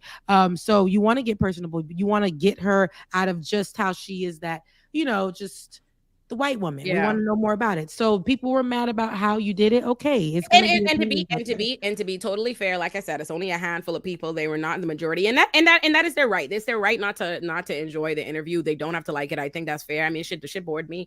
But I just don't appreciate, what I don't appreciate is this attempt to make it seem as though she was set up, or she was maligned, or she was something. No, the fuck she wasn't. Okay, I asked her a question and I let her answer straight. I don't know what else you want. Okay. Like, she would not come off more compelling. She's not any more compelling in the raw footage where she's just simply not zoomed in on. Okay. So, and if y'all gonna vote for her, just vote for her. Don't let it be based off of, don't make it seem like there's an angry black woman who went in and attacked Marianne. I just want us to be more mindful in this space of the way that we do a lot of the things that we criticize. We don't like when the liberals do it. Oh, it's the liberals and their shit libs and all this bullshit when they do it for the Bidens, but y'all do it. The same shit happens every single time some person that's not Biden says that they're running. The exact same people decide, we're campaigning for them, I'm volunteering for them, I'm really invested in their campaign, and everybody in this space is required to not only not be against them or whatever it is, but to in some way celebrate them or help them or boost them. And I'm so sorry that that's what y'all have experienced. Because I agree that in the leftist internet town square, it seems that everybody that likes Marianne's campaign is a personal friend in some way that brings her on, and they're kikiing back and forth with her, and they're going out of their way to try to present her in the best light. I'm not gonna fucking do that. And I'm not gonna do that for any politician that I bring on in that capacity. I'm just not going to do it. It's so weird that they had this reaction at all. Like, the most common sense thing to do is, if you just have a bad interview, just ignore it, let it go. No one's gonna remember it. The idea that they freaked out about it is so bad on their part. Like, they made it worse. I've only heard of it because they're complaining about it. I never would have heard of it. David would never watch anything that Olay makes. Of course, he would have no idea it went up. It's Marianne. I don't care at all. Like, I follow the campaign, so it's just like. I thought they did her a disservice. Lots of people do those kinds of style of interviews, and once they're in on it, like if they just receive it well, recognize what it is, but they just seem out of touch. Like, it made it her own staffers, the people who were complaining, because they obviously work for her. Present day, they I swear to God, they do. They be saying it like they made it worse for her, because by being upset, they showed that it was a bad interview for her. Like, I didn't objectively say that. There were people, I know there are people including, like, I think the Vanguard is really objective. Love them. The Vanguard boys love Marianne, and they helped me even get in touch with her campaign. And after watching the interview, they let me know that they loved it and thought it was really fair, that it highlighted ways that they thought she was good, and illuminated some ways in which she's not so good. And that's what it could have been. But by them coming out blue in the fucking face, it showed that you didn't think your own girl was impressive. And that was a bad strategy. I don't think they should do that to her going forward. And you know what's funny? I was nice enough. I didn't go out of my way to promote this interview. I haven't been like sharing it everywhere. I didn't go to y'all like, y'all need to go watch it, blah, blah. That's why I didn't even heard about it. So that is really my answer. I'm sorry, Cosmere Dragon, that you didn't enjoy it, but I still appreciate you and your viewership. And I hope you stay subscribed and watch the next thing I put out. And I hope you like it more. But I promise you, I think down the line, when I interview other political candidates and crossing candidates, you see because it's like, I think when people aren't familiar with my show and they don't know the different styles of interviews, like Iconic is its own style of interview where it's that way. When I interview other politicians, you'll see it was not personal to Marianne. So I'm sorry she and y'all felt I don't know. I'm waiting. We all know you're gonna fangirl when DeSantis comes on. We'll wait and see just how biased Olay is when she brings on a couple of presidential candidates running on this panel. Because since you've been gone, all right, you didn't know Olay. I don't know if you heard Mike, of this. Olay. Mike and I are running for. We already got a ticket. We're running for president. Although I disagree with who am I again? For this campaign, I forgot what my position was. You are the press secretary. Olay, we already preemptively made you AG. Yay! Okay. So yeah. Although I will have to say, I might leave the campaign if Mike doesn't alter his latest policy on Israel, which he announced last night. I am not fine with that one. What is it? You misinterpreted. So I was. Yeah, I want you to say it on air. Go ahead. I will not read it out loud, but I will show you my tweet. I give you the context, which Matt, my running mate, is. Listen, tell me without any context. Does this not look like his QA, like his FAQ thing on the website? I will not this is just another policy. Do not embarrass me. Okay, I'm not about to be speaking for nothing that ain't right. I'm okay, gonna call I it will out. show Look, you. Mike ain't right, y'all. As a president, I can't support this Mike policy. is not right. I can't support this policy. I have to go cook dinner, y'all. My poor partner is starving, and Raheem is also upset. So Go ahead. Love all of y'all. It was so nice seeing you. It was great seeing you. You should drop by more often. Yeah, like every Thursday at 8:30 p.m. Eastern. Do you remember the time? Come back. I just saw the first line of that. I was like, oh my god. My big voting video essay that David, Mike, and Lance all make appearances in it. I'm sorry, Matt Bender. I have you planned for another video. But this video might. Rebecca, you ain't want me in that shit. If you know, then okay, fine. But right now is very heavy on everyone is very, very, very heavy on the anti-voting, and they don't want to hear shit about nothing remotely interested in Democrats, and Republicans aren't the same. So I'm deciding whether or not 3 months of work will be thrown down the drain. So I don't know whether I'm going to put that video out, but this month it would be an awkward time right now because this was recorded like September. It was recorded before this happened. Yeah, it hurts because I spent so much work on it. Yeah, you did. Oh, it's like 15 interviews. I interviewed like 15 people. It's like over 30 hours worth of interviews I did. Like a month of talking to people before I even wrote the fucking script. So much work. So I might have to. I'm thinking about. I might have to go in and like restructure some things to really acknowledge how the Democrats are fucking around right now. On all things.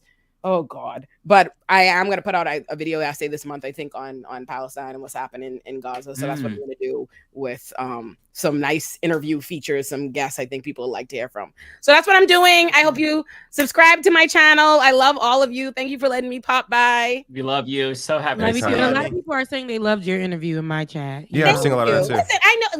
I know it's love. I got in all the chats. A lot of love. I did not let the couple people can't like everything. I know that. Olay, we know that when Marianne loses next year, it's all because of you. Yeah. No, I swear that when people talk to me like that, would have been. I don't know what kind of power you think I got. She would have been president if it wasn't for you, Olay. Thanks a lot. Bye, babe. But you'll be the vice president, so it won't matter. Bye. Okay. All right, so back to Mike's tweet. Yeah. See, this I can't get behind. I can't get behind. Are you this allowed as a policy. Is it so bad you can't show it on? Actually, on the maybe internet? maybe you shouldn't show it. Look, I think it's. Are we really? Because you gotta be like, let's be honest. Okay, I made this tweet. It sounds in pretty response bad. No, you think you can bring it up? You can bring it up. Yeah, I made this. Listen, but here's you can't the context. Say it, but you can't. I made the tweet in response to Republicans' answers to the question, like, what would you do if you had the chance to meet Bibi? And then the tweet after this one provides the context, but here it is. I'm not going to read it. You can all read it. Somebody can read it if they want to. Very small. Can you zoom in? Let me see. Okay. That's not too bad. I mean, you probably can't read it, but it's not too bad. Yeah, let me see if I can zoom in.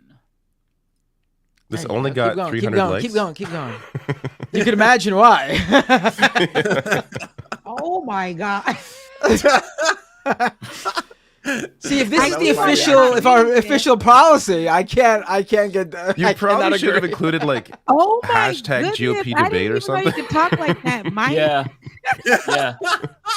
It was so Yeah, this, that's the and side of Mike I honestly, didn't know. like it seems like I'm trying to be funny, but like this was a rage tweet because each of these assholes on the debate stage were just like going out of their way to one up each other and be like, no, I would be more supportive of and it was so this is what I like. This was me like satirizing them basically, and then as you can see below that, it says summary of every Republican tonight during the debate. If I could fit that in here, I would, but I don't pay for Twitter, unlike Matt Binder, who has the blue check. So I don't pay for it. You don't pay It's for been it? gifted. You were grandfathered Have you got at any this money time? yet, Matt? Are you No, friends it with the- follow-up to that no, story. it was given to me as a punishment.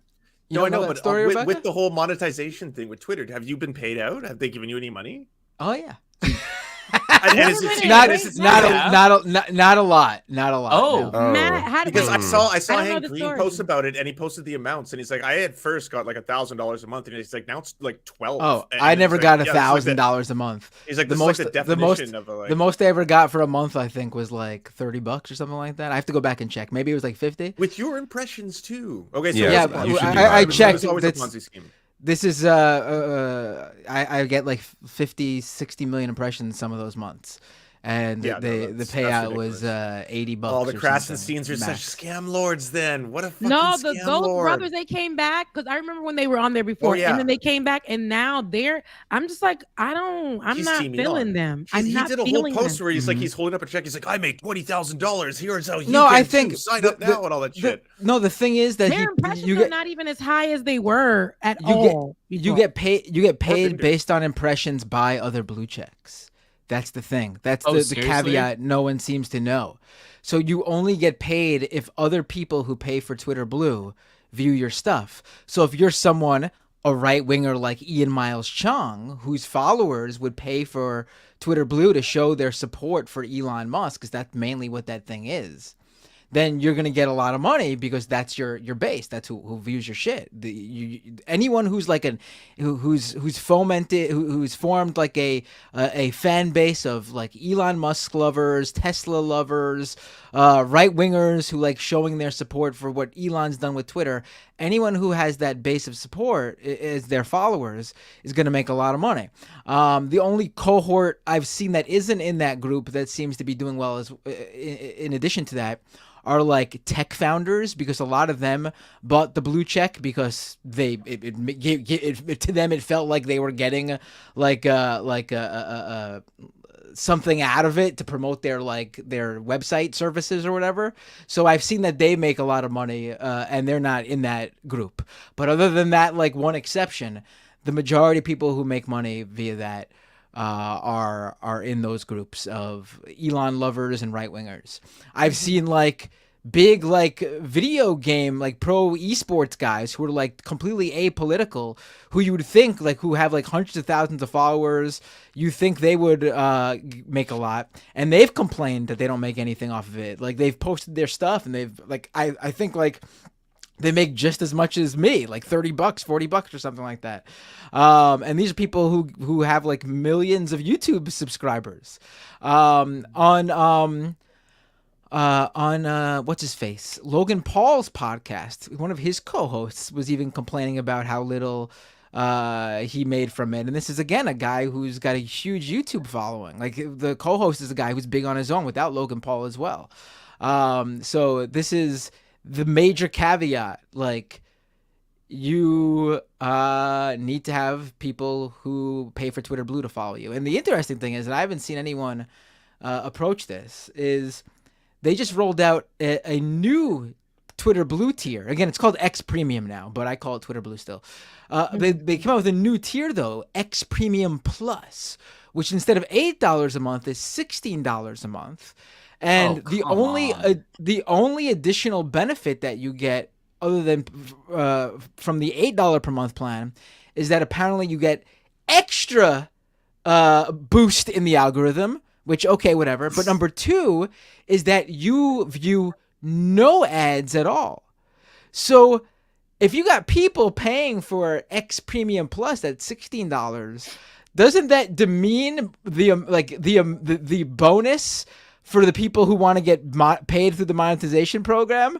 Like, it makes no sense. Like, you're basically letting people pay to not let their their view count towards the monetization program, thus screwing over people who are signing up for the monetization program. And I can guarantee you there's no like model in there that pays them like how YouTube pays people who like they have a way to pay people based on how many YouTube premium viewers view, like to make up for the loss in ads that are getting shown to them. Twitter doesn't have that built into the pie. Please, they have no idea what they're doing with that. It sounds like I'm amazed Twitter's still around. Pay more, get more of a voice. Yeah, it's the Trevor Project just left Twitter for permanently. Oh yeah, a lot of people. I mean, horrifying. I'm still on there because this is how I view it. It's a platform. Anyone can go on it. So that means people from all sorts of backgrounds who are into all sorts of things are on it. And it's important to have a voice on there so that you can provide those people with something that isn't just going to be right-wing bullshit and disinformation nonsense. It's very different than like, you know, you're going to work for a company that has bad values. I would be on any platform, any open platform, in order to make sure that people are getting other voices on particular topics, so they're not getting siloed in some sort of. Oh, I totally agree with you. That's how I look at it. I also that's understand why people would want to leave too. Right, right. I get absolutely. it, right? Because like this is my thing. Like replies are ridiculous. Like I launched a newsletter years ago on Substack.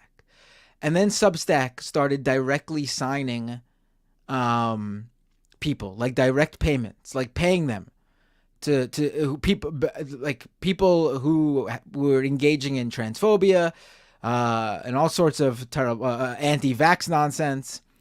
And I stopped posting on there because that was a line crossed to me. That's no longer just being a platform. You are now, and again, you're not, this isn't a monetization program anyone can sign up for, and it's just across the board you get paid for content like YouTube does, or even how Twitter does. This was a direct payment to specific people that they decided to go into business with. They've since ended that program, and I've considered restarting a newsletter on Substack because now it is just a platform again. There's a difference to me between these companies just having open monetization programs for anybody, and then because that makes it, that's still an even playing field. So in a sense, but then if you're going to directly work with people and pay them out like a salary, then you're putting your finger on the thumb. You're taking a side.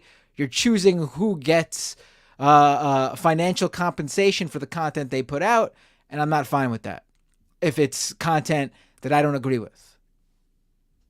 In terms of it being nefarious, not just I don't agree with it. There's all sorts of stuff I don't agree with that I'm fine with people. I don't agree with a lot of dumb shit out there, but I have no problem with, I'm not going to, take a stand against it. I have a problem with odious content that hurts people. Makes sense. I said finger on the thumb. I'm sorry. Thumb on the scale. I don't know what I was. We could also put your finger on your thumb. Finger. You know? You could also put your finger on your thumb. Chat. Listen, I've been talking. It's Thursday. I've been talking for hours now. You have a lot more hours to go. I'm pretty sure after that. What were the big topics today on the Majority Report? What was going on? Palestine. Israel. Yeah, that's all I've been talking about basically on What's going on in Gaza? I'm not even sure what else is going on in the world, to be honest with you. Remember that brawl? Remember the Montgomery brawl? I think this is a terrible update. Yeah, no, but it's been updated. It's been updated again. So, I guess the guy that the black man that they initially went after during the brawl, it was said that he was charged. I think like he was charged with third-degree assault. So the co-captain, the guy that they initially went up to try to fight the drunk white people, and then the brawl happened. So they said that initially that he was charged with third-degree assault. Honey, now when it got to the internet, everybody was like, oh no, like he should have never been charged. It was their fault. They had to protect themselves. We were having that conversation online. Now, the city of Montgomery and the Montgomery Police Department released a statement clarifying that they did not file charges against the co-captain. I feel like, though, they backtracked, they recanted because because even major news locally was reporting that the co-captain was charged with 3rd-degree assault, but they came out and they made sure they made a press statement that he was not. And so I didn't know that part. Okay, yeah, that's good that just happened about 3 hours ago. Okay. They made the statement to clarify that those charges have not been filed against Damian Pickett. Then it's unclear right now if he's been arrested, but that was that. Or yeah, that was that. They said they weren't charged. He wasn't charged, but I think it's because all of the drama that was going on, and they don't want nobody taken to the streets right now, especially with they just didn't want that. So we'll see how that goes. We'll see what develops and what actually happens to the co-captain if he gets charged at all. But that was something that made news a few hours ago. Oh, and then Tracy Chapman, I know we were talking about music earlier. She actually became the first Black songwriter to win a country music award for the Song of the Year. Now, that song that she made, was it a Fast Car? Came out 30 years ago. And so she is the first Black songwriter to win the country music award. Wow. And that's because the song had got popular again. It started making its rounds again because of Luke Combs. I know that track Fast Car. That's awesome. Yeah, and because of Luke Combs, who brought it back out, he did the cover of it. And I'm surprised because I know somebody else wanted to utilize her song, and she didn't give them the chance to do that. But Luke Combs, he covered it and made it popular again. And then so it gave her the opportunity to actually become the first Black songwriter to win the Country Music Award for that song. And it became Song of the Year. Song of the Year. Wow. So 30 plus years, I think. So we were talking about this in the majority report earlier today. Really? So you talked about something else, you see? Yeah, I forgot. Yeah, we've talked about a few. We also talked. This is still. We played the audio from Meghan McCain's, I think, her podcast. Did you hear that? She was afraid of Chuck E. Cheese. Yeah. She's afraid of Chuck E. Cheese. She thought her husband convinced her there'd be a terrorist attack. Because of Hamas, there was going to be a terrorist attack. Wait at a Chuck E. minute. Cheese. Were they? They were at the Chuck E. the very popular Chuck E. Cheese location in Rafah. Right. Yeah. I can see why she's worried. She is so stupid. She blocked me after she misheard the slogan. She thought Hamas was saying "from the river to Chuck E. Cheese." That's what she thought. Stop! What a I honestly can't believe she posted that. Wow. She reacted. I made that up just to be clear. That is my joke. Because I'm I actually thought she said that. Because literally. I really did too. I did too. She would. Matt, you played too much. See, I was like, is this serious? Well, no, but the part that is serious is that her husband did convince her that could be a terrorist attack at Chuck E. Cheese. Yeah, no, that's real. And she publicly talked about it. No, and acting like, oh yeah, I feel like I'm in danger. What did she say? I'm untethered. I feel untethered. And I was like, what are these like imaginary, like, it's the same thing with the GOP debate, how so many of them are like, we have to stop Hezbollah in Mexico. I was like, Hezbollah in Mexico? What? Like this sounds like a problem with whatever media she's, obsessed, like whatever she's reading and listening to is what is rot in her mind. You wouldn't even create stories about, Jewish people all over, in the U.S., for example, being worried about anti-Semitic attacks, and maybe you would think, oh, maybe this is what she was thinking. She's not Jewish. Meghan McCain's not Jewish. Right. Her husband is not Jewish. She is not Jewish at all. This is completely her like trying to victimize herself over something that literally does not affect her at all. At all. Also, the idea that do people understand? Do people understand what Hamas is? Even like they seem to really have bought this like this connection from the Israeli government that Hamas is ISIS or Al Qaeda or something. Hamas is literally just in Gaza, specifically as a Palestinian organization to liberate or whatever. They've engaged in terrorist acts, obviously, but that is what they are. They're not like, they have no capacity to. It's like what we talked about a couple of weeks ago. The person in like Dershire or whatever weird ass UK names there are, places in the UK, who saw a person paragliding and they thought it was a Hamas fighter coming to attack England. Like, people don't understand like what's going on here. Why would they make that girl look like that? That's crazy. And who said she feels untethered? Eli Valley's really good artist, by the way. I've interviewed him before. That's good. That's good. She responded to that cartoon, by the way, and said it was the most anti-Semitic thing she's ever seen. Eli Valley is Jewish. He's Jewish. Yeah, he's Jewish. He's a Jewish. Megan McCain is not Jewish. They're gonna utilize those hot words right now, just because that they know that the right is using that all day, and they be the ones that are in. This is so ridiculous. It's like she just believed something really dumb, and I think that we should acknowledge that. It was stupid, and the fact that here we go. We can circle it back to the cult. All of her following, those culty people, could believe all of what she's saying.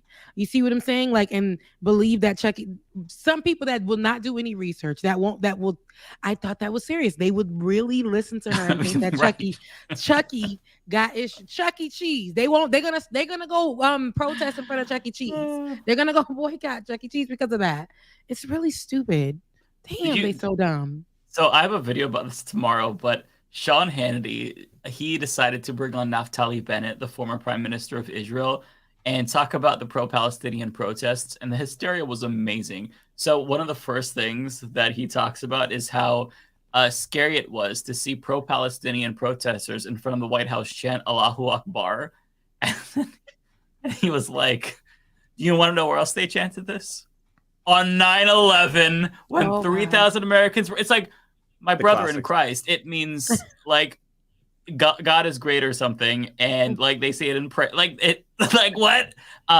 And so he was like hysterical about this. It was the most virulent anti-Semitism he's ever seen in his entire life, and yeah. And like, they didn't. You see what I'm saying? Strong and wrong. You see, like it's just Oh my gosh. Yeah, or it means God is greater, actually. Yeah. The really fucked up thing is that there is a lot of horrifying anti-Semitic attacks going down. Like there was multiple ones in Montreal. There were Jewish institutions that got firebombed. There's a person who bought a gun to school. Like that shit is real fucking horrifying. But we have to focus. But we have to focus on the slogan that Rashida Tlaib and many decades-long Palestinian liberation activists have used. That's what we really need to focus on instead of the actual and of course the people who have spent their entire lives calling out anti-Semitism. I mean, literally every person that I have come to respect over the past couple of years, not even just decades, who've dedicated their lives to anti-extremism research and activism, who've consistently been on the issue of anti-Semitism, have come out and have been subjugated to all of a sudden being called anti-Semites because they recognize what's going on in Gaza and they stand with Palestinians and what needs to be done to literally protect everyone's life over there, innocent Palestinians and Israelis.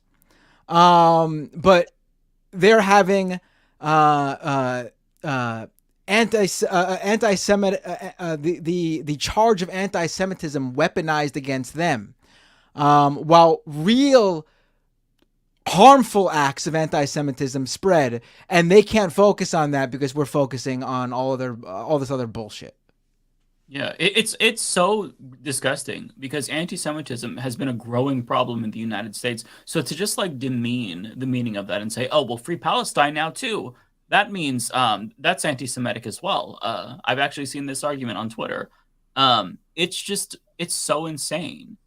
It just devalues hate speech in actuality, and it's a ploy, right? They want to try to. We've seen like Nikki Haley try to attach Zionism to Judaism, right? And that's like that feels like such an attack on the entire Jewish community because you're basically saying all Jewish people are responsible for the crimes of the Israeli government, and these are the same people who usually will try to attach all Palestinians with Hamas. Like this equivalence really helps them, and it's disgusting though because like you're pretending like the real bigotry is people calling for a ceasefire, what in actuality, like there's actual anti-Semitism, actual Islamophobia going on, and they're just trying to distract us. And it's working, unfortunately. Like they're getting us bogged down on the language. They're censoring Rashida Tlaib. Like they're trying to get us to not actually focus on the real issue. Fire. You would have thought they said something else. Like you would have thought, like, even some people's favorites, but some people's favorite superstars are coming out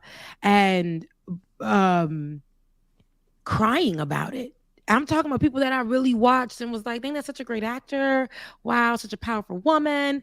And they're coming out here and crying about the ceasefire.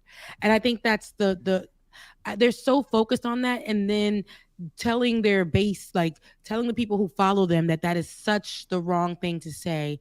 And people like Marjorie Taylor, they're out there saying that people should be, they're going so extreme, saying that people shouldn't be seated because of this. Yeah. And again, Marjorie Taylor Greene is somebody who has allegedly led a lot of conspiracy pages that attack. She's also got a lifetime of anti-Semitism. Yes. Like she's just a raging racist. She's gone. Yeah, she's a racist. She goes again and then hits the marginalized groups like nobody's business. People like the LGBTQIA in the office, attacks people like this is who she is. But she's asking for people to literally no longer be seated because they said ceasefire. People who are close to the issue, people who, I don't understand the concept and the, like, again, this is the people who we have running America.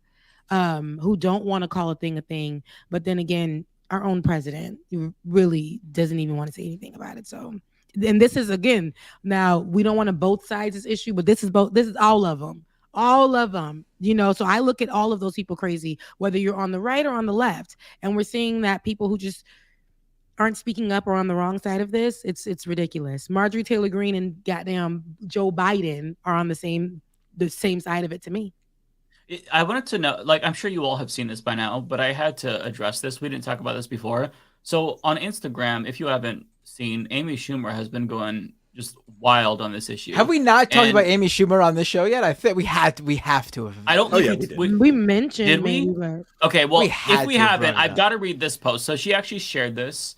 Is this a new one, like recently? No, this is from a couple weeks ago. I thought she stopped after the like I'm the greatest female comedian of all time. Oh yeah, she's disappeared as far as I saw since Martin Luther King's daughter came out and put her in her place. Right. Yeah. But after I would never I would give I would just have to you would just give up. You would just not, because she posted a link of MLK. You have to leave the internet at that point. I saw that part on Israel.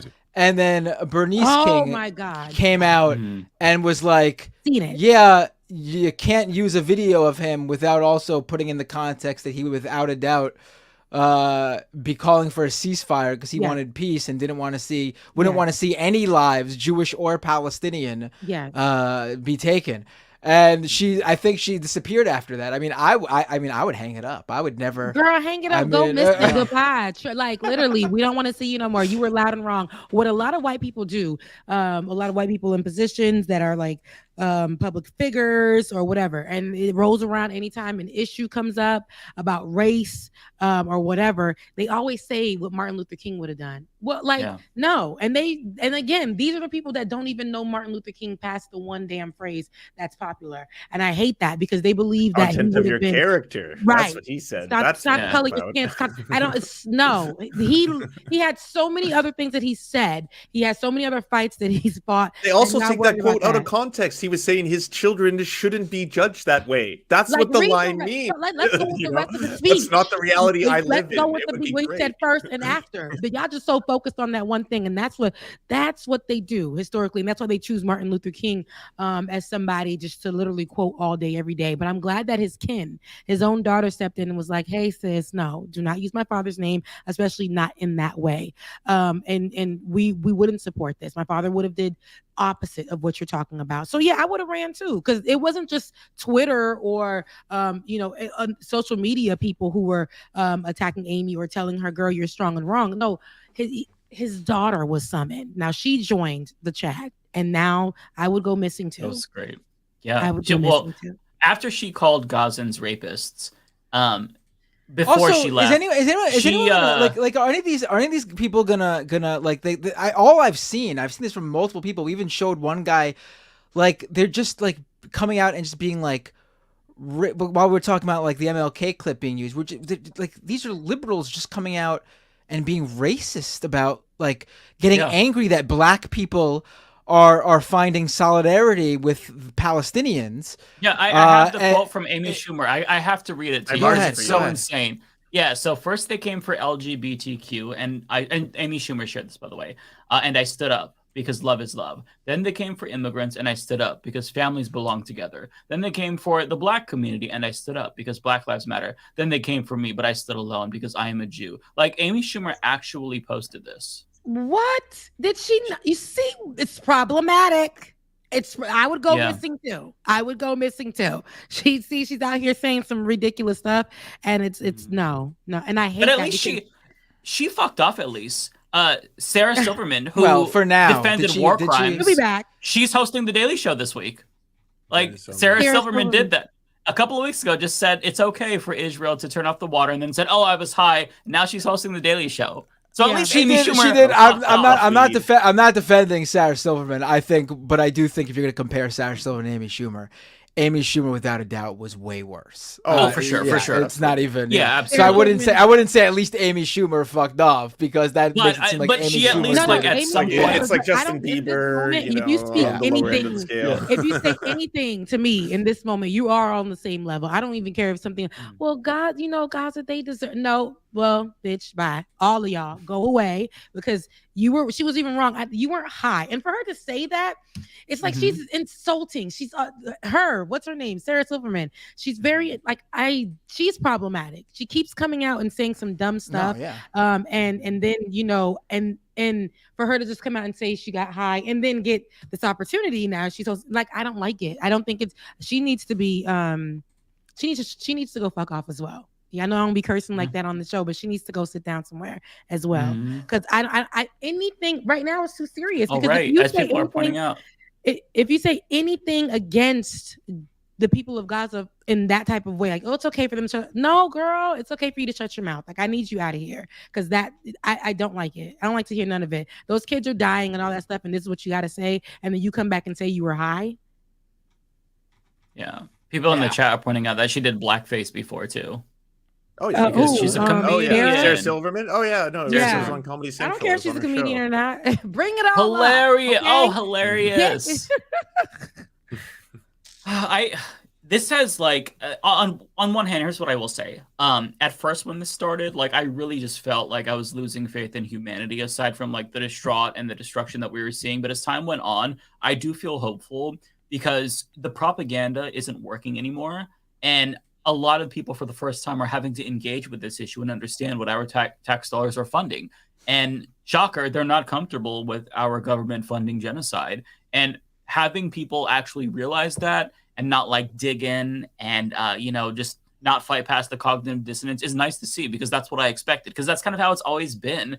Back in 2014, during Operation Protective Edge, when Israel was in Gaza, I remember the internet discourse back then was so much worse. It was a small group of people that were speaking up.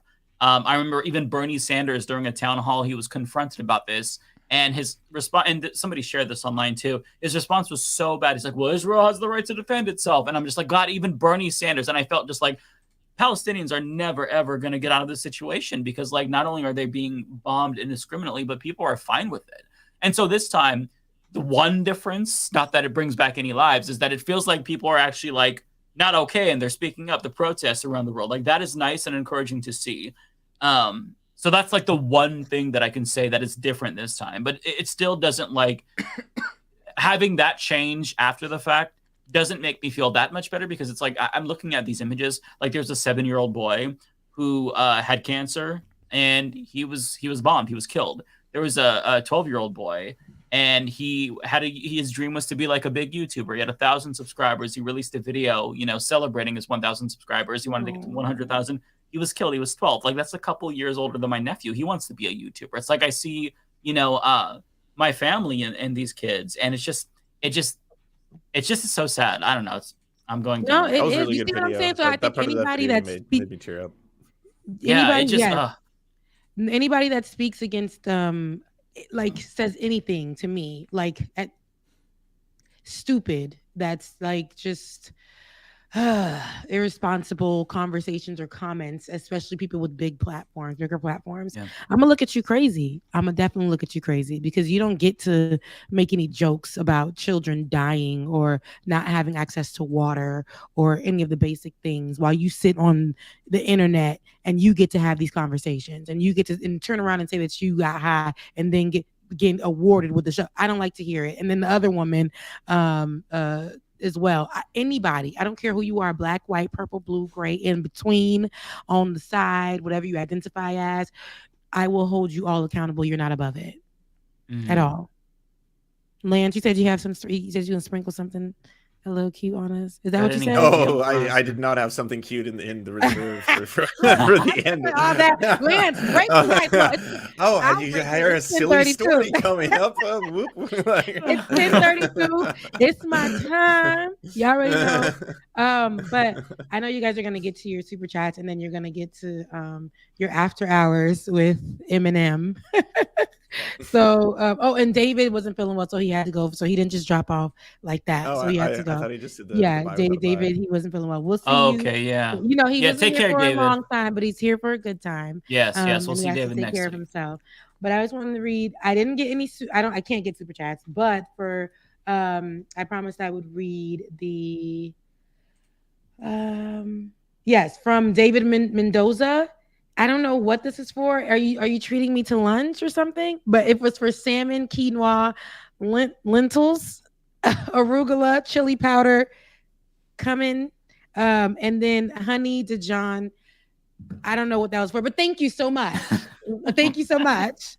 You guys, listen, I want to up my YouTube subscribers. Thank you for everybody who has already subscribed. I love being here. And being here with you guys on Thursdays, and for everybody who watches on Saturday mornings as well, like it or not. You listen, get your mama, your grandmama, your friends, your cousins, your in-betweens, your side chicks, your side boos, to go ahead and subscribe. Listen, it's a good time over there. It's a great time over there. We're working on the monetization of it, but just having you watch is a good deal for me as well. So head over to my YouTube channel, Rebecca Azor, and just definitely follow or subscribe. It's a good time, especially on Saturdays. Yes. And y'all need to watch on Saturdays, because I feel like y'all don't be. So on Saturday morning at 10 a.m., 10-ish, because I'll be working on Saturdays too.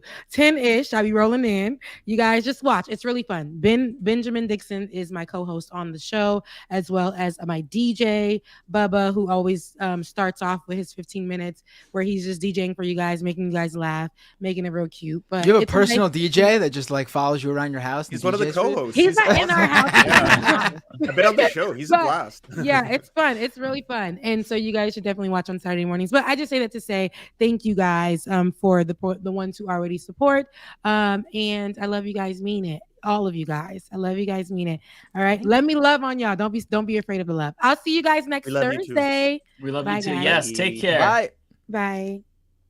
This show just flew by. I can't believe it's already we're way too close. Yeah, it was because Olay was here. We had a lot of fun. Yeah, she was on. That's right. Right. Yeah, Lance, do you have any chats that you want to read or? No, I'm streaming on Mind Explosions. But thanks to everybody who's been watching on that stream, because I'm halfway to monetization. Thanks to all of you. Nice. With this little cheat code. So well done. Y'all are super awesome. Yeah, and I will address the one person who's been hopping in all the chats, acting like a complete fucking asshole, saying, "I wonder what Mike thinks about the fact that he'd be executed in Palestine." I see that shit all the fucking time. Maybe stop trying to leverage fucking marginalized communities against oppressed peoples. Like, what the fuck is that as a point? Yeah. There are Republicans in the United States who want to execute fucking gay people. Also, there are queer people in Gaza as well. Yeah, yeah, but it's not like does your basically condemnation of oppression come with like terms and services? It's like, oh well, it depends on whether or not I feel those people are progressive enough by my standards. Maybe then I should oppose ethnic cleansing. At that point, I'll start to think about the ethnic cleansing once I find out how progressive they are. Like, it's such a fucked up fucking rational. But anyways, yeah, and listen, I'll say this: the person who outed me also said to other family members that they wish that I would have just committed suicide. Not once did I think, man, you know what? We should do an airstrike on that person's house, because human rights are human rights, and you can't just like deny them because of what you think they want to do. And what's crazy is that, like, I've seen this so much too. Like, oh, they throw you off a building. 50% of Palestine, 50% of Gaza is children. Like, do you hear what you're saying? Like, you want to subject these kids to bombs because they might be homophobic in your opinion? I mean, yeah, I guess that by that logic, Also, we should from go ahead the- and displace also- people in the South. They're all homophobic. Like, what are you saying? It's so insane. I mean, also from the Jerusalem Post earlier this year, Israel saw a record number of 3,309 instances of violence and hate speech directed at members of the LGBTQ plus community. So I mean, I mean, if you're trying to conflate that, like, oh, Israel is somehow any sort of anomaly where they don't also have homophobes like every other country does, then I mean, I don't understand what your point is. And they by the way, it's not just Gazans who they do this to.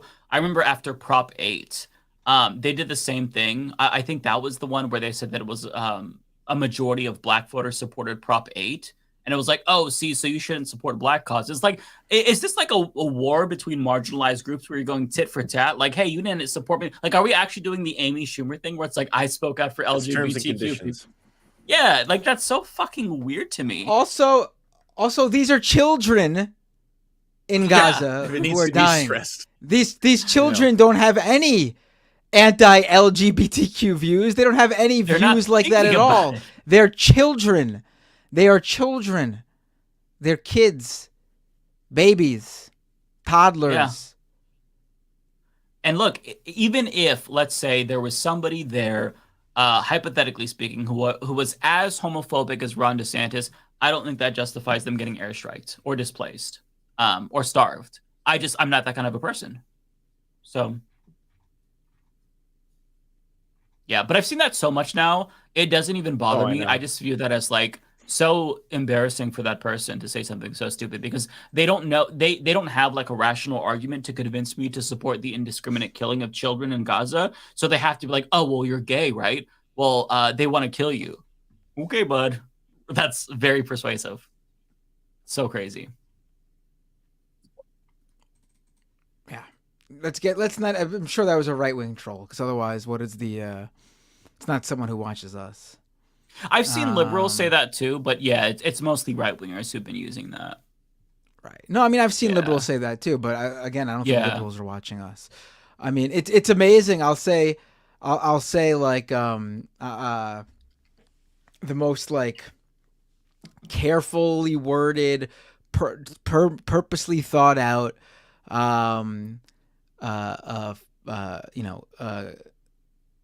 post on like Twitter, for example, pointing out disinformation, like the Pallywood stuff. That really people keep asking me, liberals, pro-Israel liberals, why are you so one side? Well, because I mean, there's one side that has all the power and is using that to collectively punish an entire group of people, including children. That's why clearly, I mean, if you think you're calling me out for a bias, I could tell you straight up, I have an implicit bias against anyone who hurts innocent people.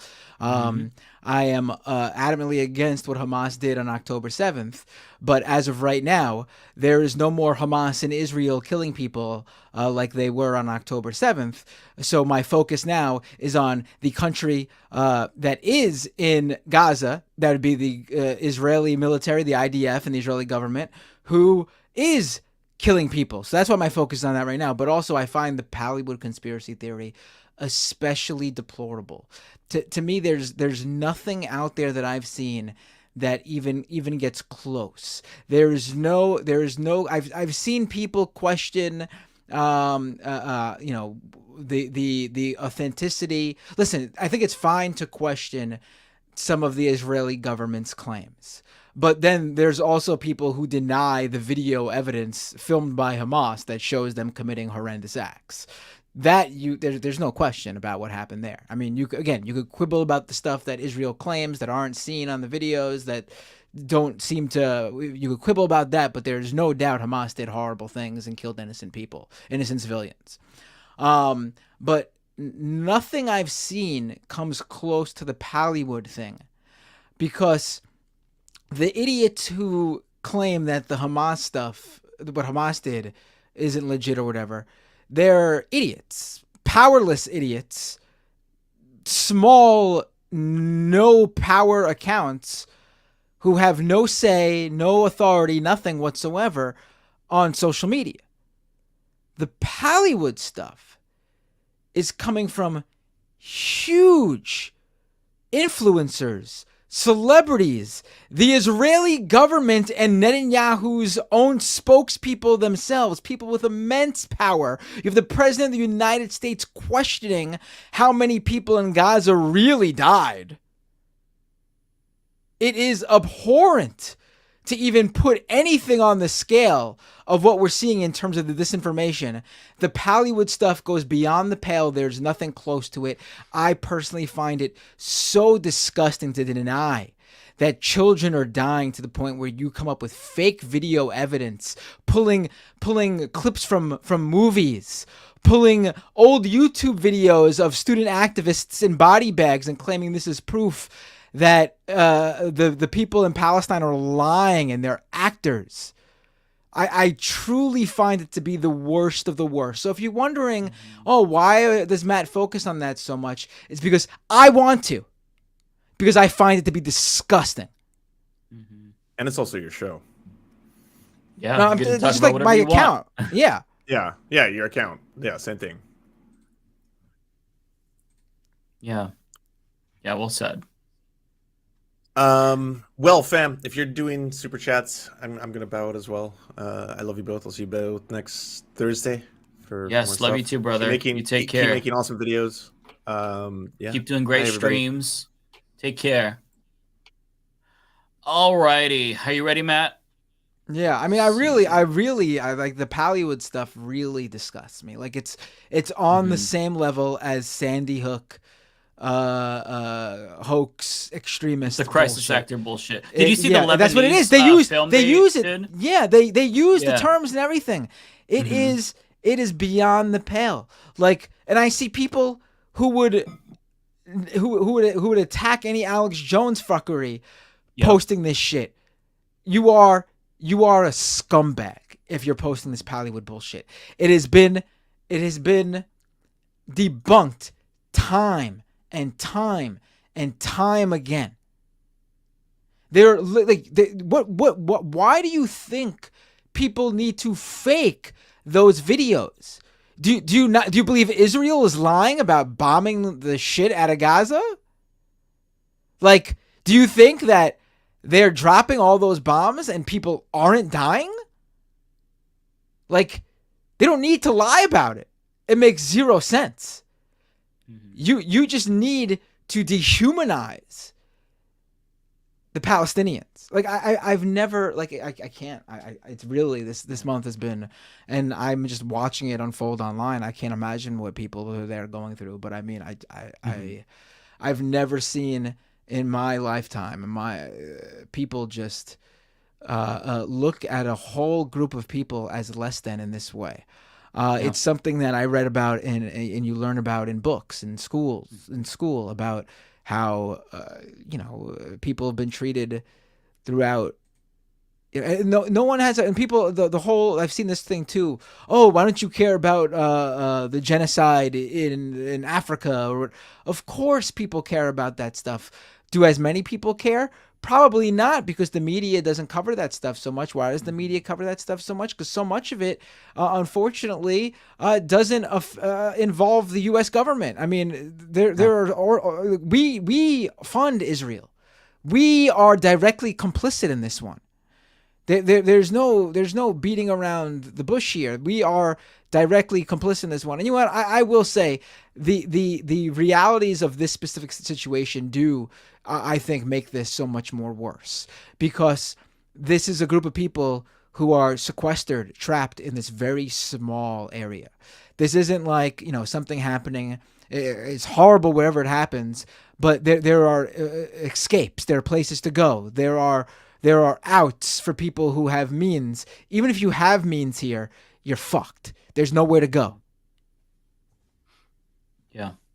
I mean, there's this extra layer with this particular situation, because like there's tragedies that are always happening at any given moment around the globe, but this is one of those situations where it can stop. Like, it doesn't have to happen, right? And the fact that we're partially responsible because those bombs are American-made bombs, that white phosphorus is manufactured in the U.S.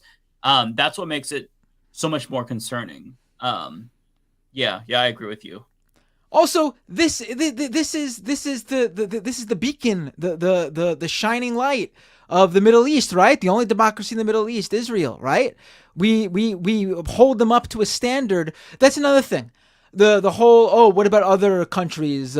Saudi Arabia, for example. First of all, if there's one country that we do pay attention to of those countries, it is fucking Saudi Arabia. We discuss how bad they are all the time. MBS, we've attacked the Saudi play to the PR turn to buy up all these companies to bring sports into the country, PGA Tour, WWE. I've done episodes on that. In order to facilitate a different view of them, even though while they continue to do their bombing of innocent people in Yemen, for example, or the assassination of innocent of journalists like Khashoggi. We've talked about that time and time again, but here's the difference there too.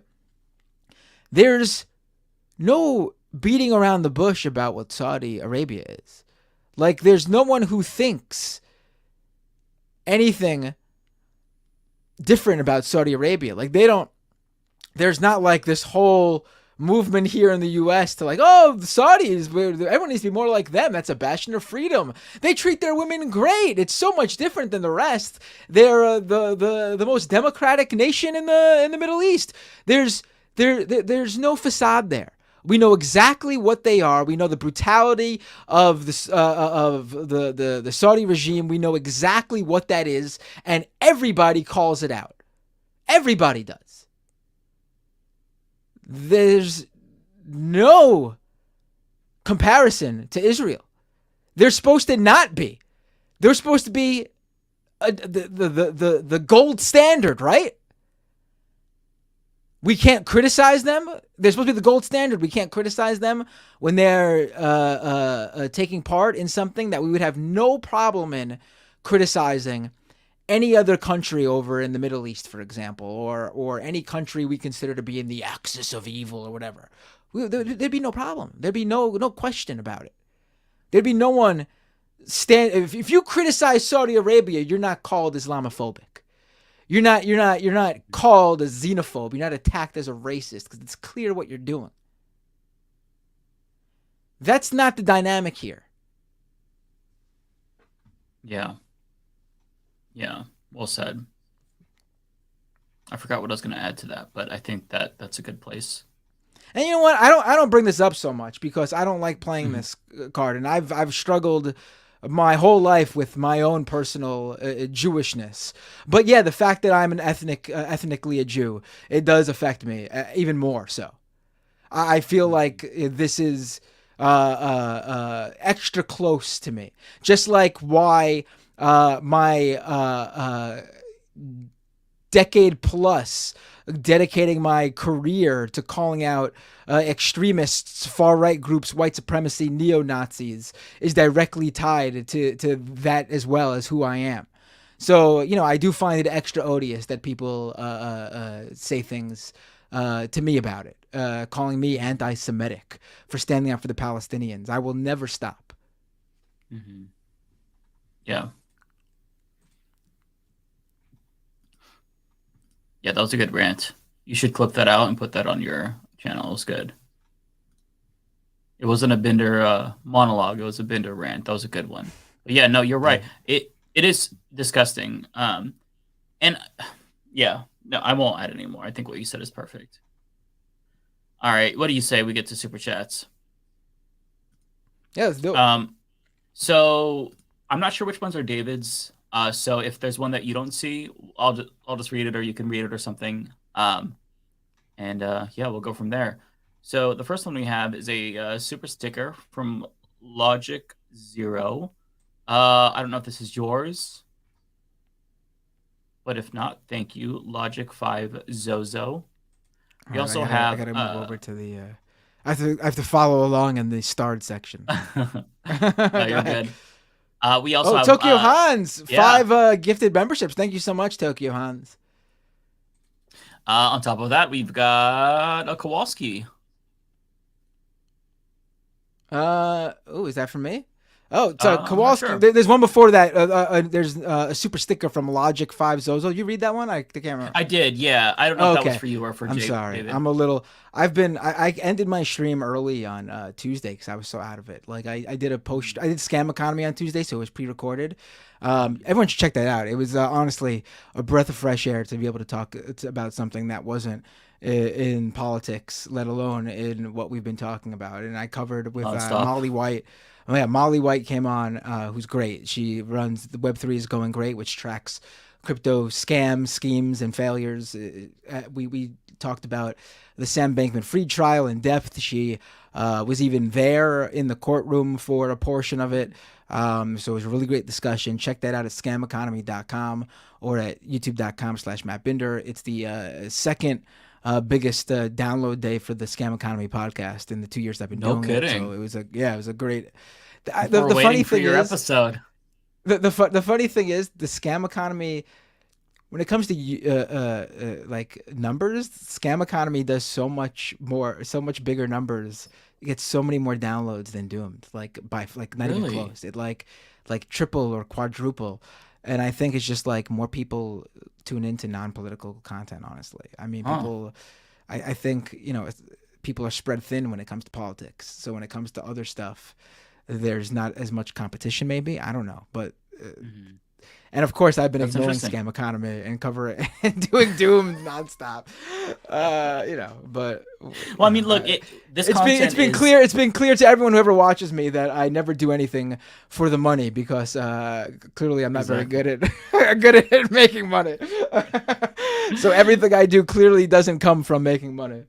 Yeah. So 199 from Kowalski tomorrow has been canceled. Everyone can sleep in. That sounds amazing. Also, Tyler Hackner has been a member for 10 months. Thank you, Tyler. So this one is for me, about you. Logic 5 Zozo 499. Thank you, Logic. I'm adopting Matt as my son. Matt, is this acceptable? Man, how much money you got? Will there be a large inheritance in the coming years? That's a good question. Okay, we have this one for either you or David from Snack Panther. Oh, is it for me? Let me check. Oh, we got to read David's too because he's not here. Right. Hold on. Let me check. We'll take turns. It's not for me. My next is from Wanda. So when you see Wanda, you could let me read it. Okay. So Snack Panther, welcome. We're the Leftist Mafia. Okay, we're out of time for super chats. This is the Lauryn Hill episode. Yes. Okay, so this one is for David. RL Jam with $10. Thank you. Living in U.S.'s capitalism dystopia made me loathe hate money. Sadly, we need it. Love you all for talking to us. Hope it helps. Yeah, thank you so much. You're not alone. And yeah, money and capitalism, it just ruins everything. We've commodified everything, commodified social media, relationships, our political system. Right. So yeah, I feel you. I hate money too, and if you hate your money, I mean, listen, I'll bite the bullet and I'll take it from you. I know we both hate it so much. I don't want you to, stress out. If you don't want your money, you can just send it to me. I'll take care of it. Bankhead in the regular chat is warning that some chats are harsh, so we might have some mean super chats coming up. That's fine. That's fine. My brain won't be able to process it. I'm tired. I've taken it all this past. I mean, I've taken it all forever. Like, it is what it is. Yeah, but comes with the territory. Okay, so we have Kowalski, 199. Thank you, sir. Nickelback is Matt's favorite band from the 2000s. True. That might be the most hateful thing I've heard. Yeah. Okay, so this one is from Wanda for you.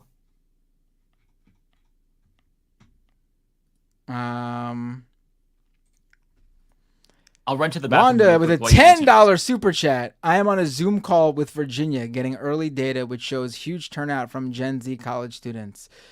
They were engaged on abortion issue despite being upset with Biden. PA Gen Z came out big as well. Right, it was a great result in Virginia. Great results in Ohio. Wanda was making sure we told everyone to go out and vote. I hope we at least, if one person heard us say it, thanks to Wanda, then mission accomplished, right? There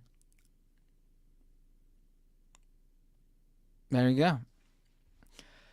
Let's go to the next super chat here.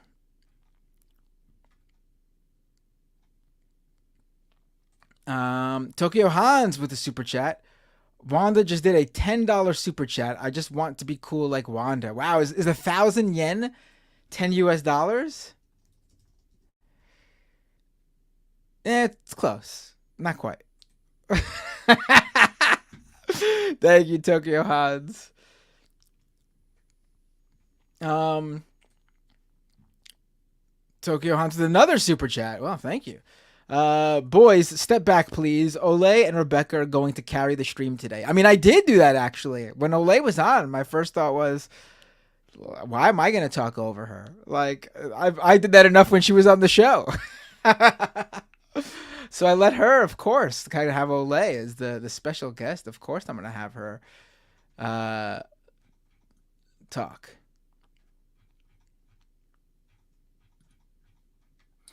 Okay. Snack Panther with $2. Yeah, I'm back. Sorry. I had to get some more water and went to the bathroom. Twin Flame sounds like Scientology Junior. Yeah, I'm super interested in that now. Olay sold it. I'm gonna check it out. Let's see. I believe this is you or David. It is for David, I guess. Okay. Let Rebecca know. My next. I'll let you know what my next one is. My next one is from Donald James. That way it'll be easier. So if you see David's, you can just read it. Yep. Okay, that works. Let Rebecca know music peaked with Rio de Young OG. I will let her know, Kowalski. Thank you. Thank you. All right, here we go. Donald James. Donald James, the membership super chat. Olay hearts all around her name.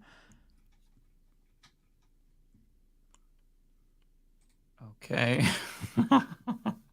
Kowalski says my previous super chat was a lie.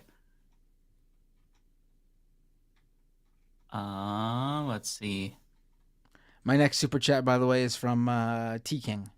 T King. Okay, so this one's for David. JCast, $5. Thank you, JCast. Latest GOP debate just wasn't the same without Pence up there talking about eating teacher ass. So I forgot about that. Yeah, it was really bad. Did you? I was not gonna watch the debate, but then I decided for whatever reason to tune in, and it was a bad idea. It just made me feel really angry. Did you watch it, Matt? I didn't actually. I decided that was smart. No, it was absolutely not worth it. I have no idea why I decided to watch it, let alone watch it for like an extended period of time. Like I watched it until the closing statements and then I ducked out. It was pointless. They're not going to win anyway, so like what's the point of even listening to them? Why rot your brain? Okay, this one is for you from T King. There we go. T King, speaking of cults, get Owen Telltale on, please. Have you asked for that? Why does that name sound familiar? They've told us about Owen Telltale before. I have not gotten in contact with Owen. I am subscribed, I'm pretty sure, on YouTube. I haven't been able to check out their content yet. But yeah, I've seen that a couple of times. We'll have to figure something out or reach out or something or touch bases.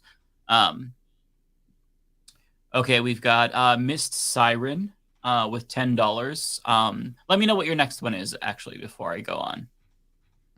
It is from Miss Siren. Miss Siren with a super chat, $10 super chat. I love your commentary. It is much needed. Thank you, Miss Siren. Really appreciate it. My next is from Mike Thompson. And then we have these. I won't reread them. From Cosmere Dragon to David Dole. Right. So this one is from me, from 0PE499. Thank you so much. To Olay. Olay, your interview with Marianne Williamson was great. With that said, do you think you could interview Claudia de la Cruz? I think it would be an awesome interview. I'll ask Olay about that, actually. I was considering doing candidate interviews. I would personally like to talk to Claudia de la Cruz. I know that 0PE last week had mentioned if we would bring her on the show, and I looked into her. And she's amazing. I think she'd just be an interesting person to talk to. So I would be interested in. I'm deciding if I want to do candidate interviews again on my show, because it is a lot of work to do interviews.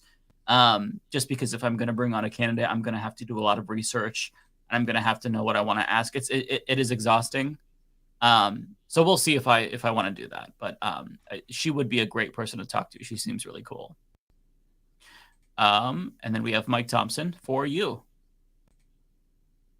We got Olay was great. I had a lot of fun. We miss you. Yes, we do, Mike. We miss Olay. I hope now that she did it and it was a good experience for her, I think it was, that I'm not saying she's going to come back, but it would be great to see her drop in every now and then more often. Yeah, every once in a while would be awesome, for sure. I did try I did try to shame her into coming back, though. What should we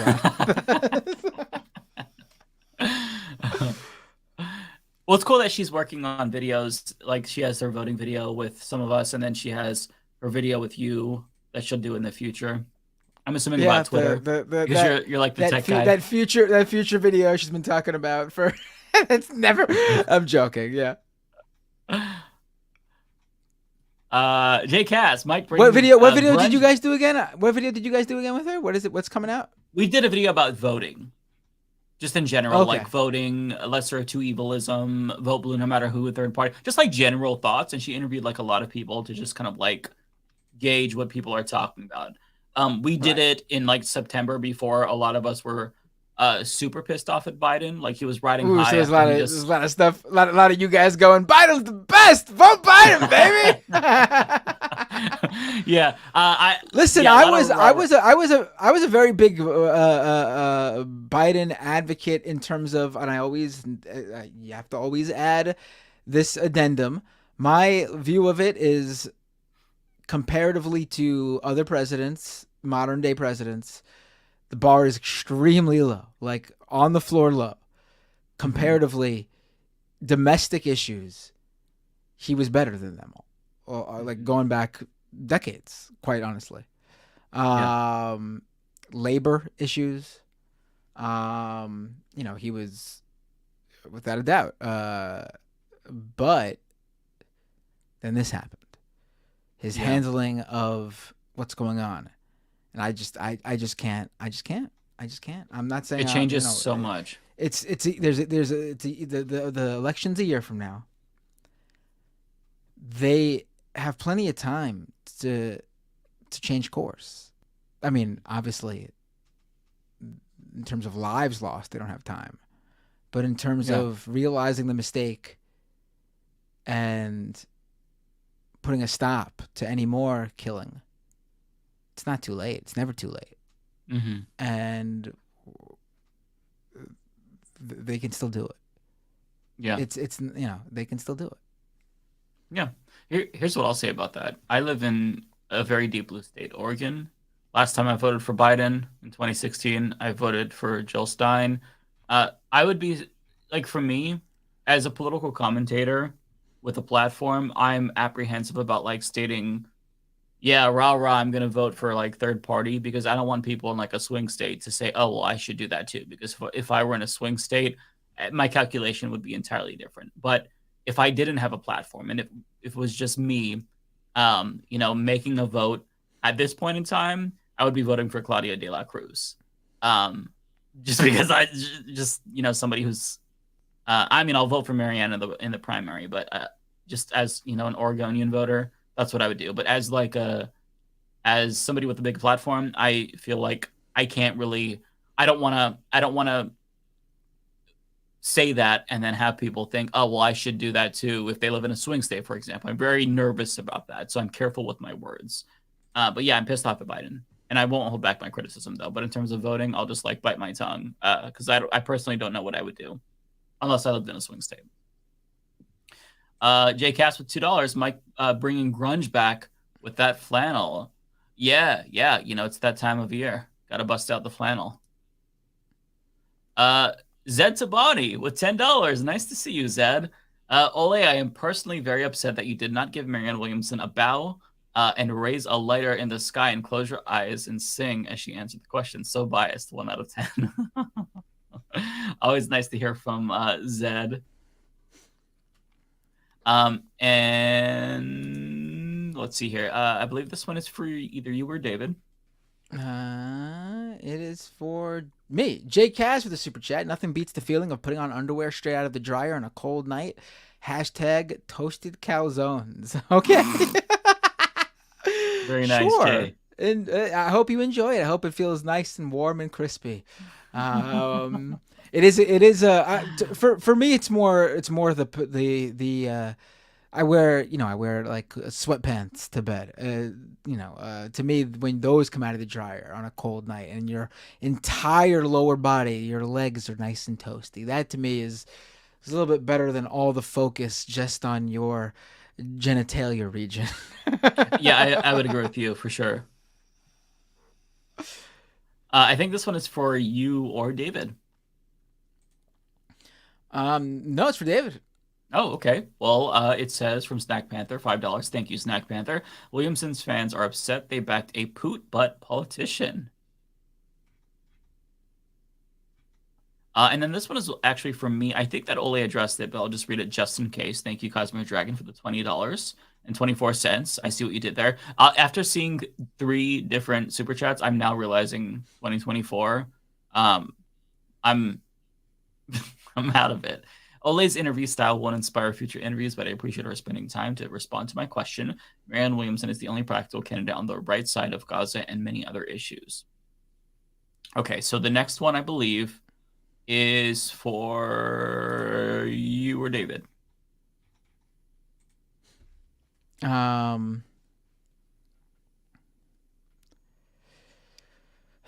it for me?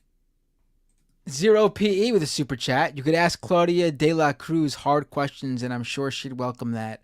Olay, we need a movement candidate, whether they win or not. Yeah, I mean, it would be nice to talk to Claudia De La Cruz. Olay would be great doing that.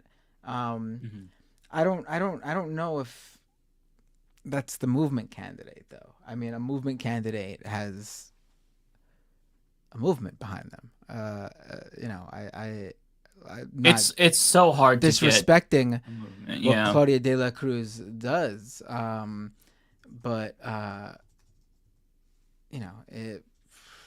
It's for me, a movement candidate needs to actually move the ball, right, in a certain direction. They might not have the power to win an election, but their force in the campaign in the election is so strong that it alters other candidates. Maybe she could be that. Her platform is fucking amazing. I mean, for me, I really do think that you do need to get into, as much as I wish this wasn't the case, you can't just jump in at the presidential level. Yeah. You just can't. It's going to be a losing battle every time. Like, again, unless you're Donald Trump, you are some ridiculously famous pop cultural icon, which, listen, this is what that guy was before he decided to get into politics, whether you like it or not. I mean, dude was everywhere. Unless you have that, it's going to be a losing battle. You need to get into politics, electoral politics at a lower level. I'm not even saying you got to start at like school board or even city council. Like you gotta run for Congress. You gotta be rep in the House, or I mean, talking about a U.S. rep. I mean, you have to be state Senate, state assembly. You gotta have something there. Again, I wish you it say wasn't that, but yeah, we're running for president. We've never held public office, so Mike, we're not going to win. I'm sorry to tell you. What makes you think that? I mean, okay, just, so it is what it is. I mean, why was Bernie Sanders a movement candidate? Because he was a senator, and he had a long-standing voting record that you could point to that showed exactly where he was. And over the years, because of where he was, he had developed relationships with various different progressive organizations and outlets, and it made him a figure people could trust and point to. He has a record of progressive activity. I mean, it's just something that you need to be able to build that movement. Again, if you're someone so famous or you got so much money behind you that you can create that groundswell and get press to your cause and what you do and who you are, if you can do that, like, that'd be great. But unfortunately, if you don't have that behind you, you need to run for office before you run for president. Yeah, I mean, listen, if Taylor Swift decides she wants to run on a super progressive platform for president and not get in at the state level or even run for U.S. Senate, I'd be all for it, because she would certainly be able to be that movement candidate. I mean, could you imagine the Swifties as a... But, I'm just saying, I'm just using an extreme, ridiculous example to get my point across. You need to be a movement candidate. You need to actually have a movement. Yeah, Claudia Del Cruz, someone had pointed out, and I noticed this. She shut down BlackRock today, which is really cool. There's a video of it online. Yeah, she seems like a really cool person to talk to, like, in general. Right, she's involved in a lot of activism, and listen, again, if there could be a groundswell, and listen, you know who pulled this off? People don't even realize this, and it made his actual mayoralship so disappointing. But Bill de Blasio was a no chancer as mayor when that mayoral election when he first ran. He was seen as a fringe candidate. He was nowhere, but he got the New York City progressive movements behind him because he was engaged and politically active, and he actually put his body out there, and he would physically protest and block. I think one of his major activities was blocking, like, this closure, or I forget exactly what it was, but of a hospital for a specific community, and it got him a lot of attention doing that. He was able to get a movement behind him. Again, a movement on the mayoral race on a city level is a lot easier to build than a national movement. So that's why he was probably able to do that. But that's my example. Again, if someone who has this history like she does of being politically active, if they could get a movement naturally behind them on a national level, all for it. But I just don't see that happening, because it's just not how it's a big country. It's just very difficult. Yeah.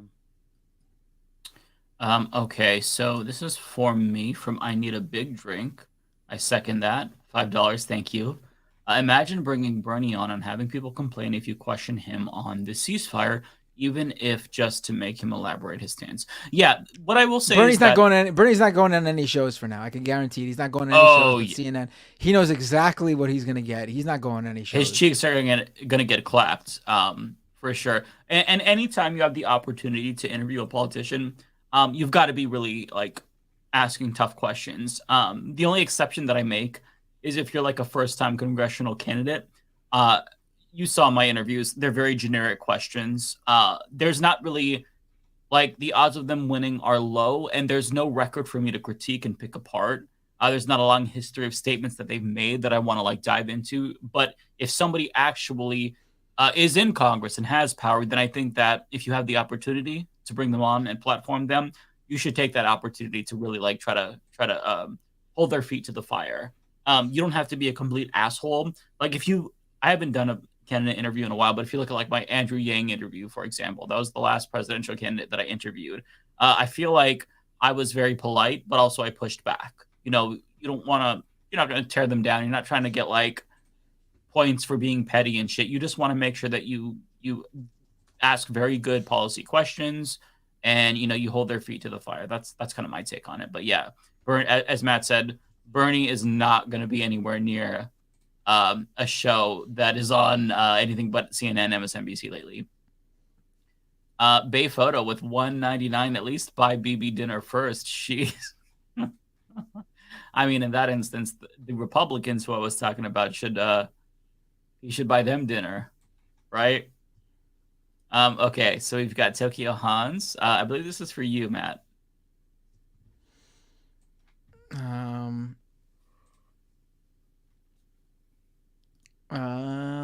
Is it for me? Oh, it's got to be for me. It's a membership. Yeah. Yeah, that's what Tokyo I was Hans with his membership super chat. I'm actually surprised Mike didn't use more of his pro-violence on the elderly rhetoric if he had a chance to meet PP. That's a good one. I mean, look, again, just to reiterate, that is not what I would do if I met BB. I was making fun of the Republicans because that's what they were suing. What they were saying, if I were to meet BB, it would be an entirely different situation. I think I would try to do a citizen's arrest, take him to The Hague. I don't know, but I certainly would not be nice. Okay, so this one's from Lizzie Bennett. $20. My goodness, Lizzie, thank you. That tweet from Mike, I'm dying. Thank you. I think that the lesson is that I probably shouldn't rage tweet because I was genuinely pissed off. That debate was awful. So, I had to comment on that in particular because it really rubbed me the wrong way. Zeitwise, with $5.99. Thank you. Mike, do you think you're occasionally too charitable to politicians you like, as Olay described in her bootlicking rant? I personally think sometimes. Which politicians in particular? It would depend. I never hold back. I say what I want to say, so it's hard for me to escape my own subjective bias, but I try to be objective and put aside like my personal feelings on politicians so I can be critical of them. Like when it comes to Bernie Sanders, for example, if you're following me on Twitter, people are saying that I'm being a dickhead to Bernie in his tweets because I've been tweeting at Bernie a lot. I've been doing a lot of tweeting lately, which is bad. So it just depends. If you have any examples, Zeitwise, you don't have to send another super chat of like any politicians you think I'm like too charitable to. I'm certainly open to the criticism. Nobody's perfect. But as far as I can tell you from my perspective, like if somebody does something negative, then I will criticize them. If they do something positive, I will give them credit. And I think that throughout the years, I've tried to demonstrate that. Like a few months ago, when Biden did his UAW picket speech, I gave him a lot of credit, but also was objective in that, saying that, he shut down the railroad worker strike. But lately I've been ripping him on the issue of Israel-Palestine. So I think it just depends, right? But sure, it's possible that if there's a politician that I'm more sympathetic towards, maybe I could do a better job at holding them accountable. I just am curious, like which ones in particular you think? David the Goliath, $5 Canadian. Thank you. Do you guys consider Israel to be apartheid? If you do, yes, I do. By the way, if you do, would you consider absolutely is, and it's not our opinion either. Multiple human rights organizations have called it for exactly what it is. Right. It's not, I'm not pulling it. We're not pulling it out of our ass. Right. Second part of the question is, if you do you consider treatment of religious minorities in the Muslim world to be apartheid? Of course. No. Of course. It depends on the circumstances. We've seen, for example, the genocide of the Rohingya people in Myanmar. Right. Obviously, they have they're treated. There are unequal treatment in the system and the laws. So yes, there's apartheid in, for example, any country that treats any sort of race or ethnicity or religion, people of a religion, different under their laws in any way, shape, or form. Yes. But apartheid is a very specific thing. So my point is that I wouldn't overuse the words, but certainly if there is a religious minority in a particular Muslim or majority country where they're persecuted, for example, Christians in Egypt or anything like that, then yes, that's bad. And if it is indeed, if it rises to apartheid, where you have separate roads, where you have separate housing, separate streets that certain groups of people can't go down, then yeah, I would consider that to be apartheid. It just really depends on the circumstance. I don't want to overuse the word apartheid, but I think that if the question is implying that I'm not necessarily like cognizant of the ill treatment of religious minorities around the world, like that happens everywhere. Like, oh wait, I'm sorry. I said Rohingya. I think that I meant Uyghurs. Rohingya is in that's the Muslim. Rohingya is Myanmar. You were right. I was right. Okay, the Uyghurs no, you were are in right. China. Yeah. I was right. Uyghurs right. are Okay. in China. Yeah. No, yeah, you're right. Rohingya. I'm saying it wrong too because I just read. That's the problem with me today because I work from home now. I'm just constantly reading and you're not talking, and so you don't hear the things said out loud a lot. So I'm mispronouncing everywhere. Sometimes I'll say the opposite of what I want to say, and then I realize it until I record the video. Oh, right. I read way more than I watch video. I find it much easier to read, honestly. I understand things much better when I read it. I take it in much better when I read it. Oh, interesting. Yeah. I'm probably 50-50, honestly, in terms of like how I absorb information. Okay, so this one is from Prashi Prash with $5. Thank you so much. If Palestine is established and they end up treating women LGBT like Iran or Saudi Arabia, highly likely, unfortunately, would you regret your support?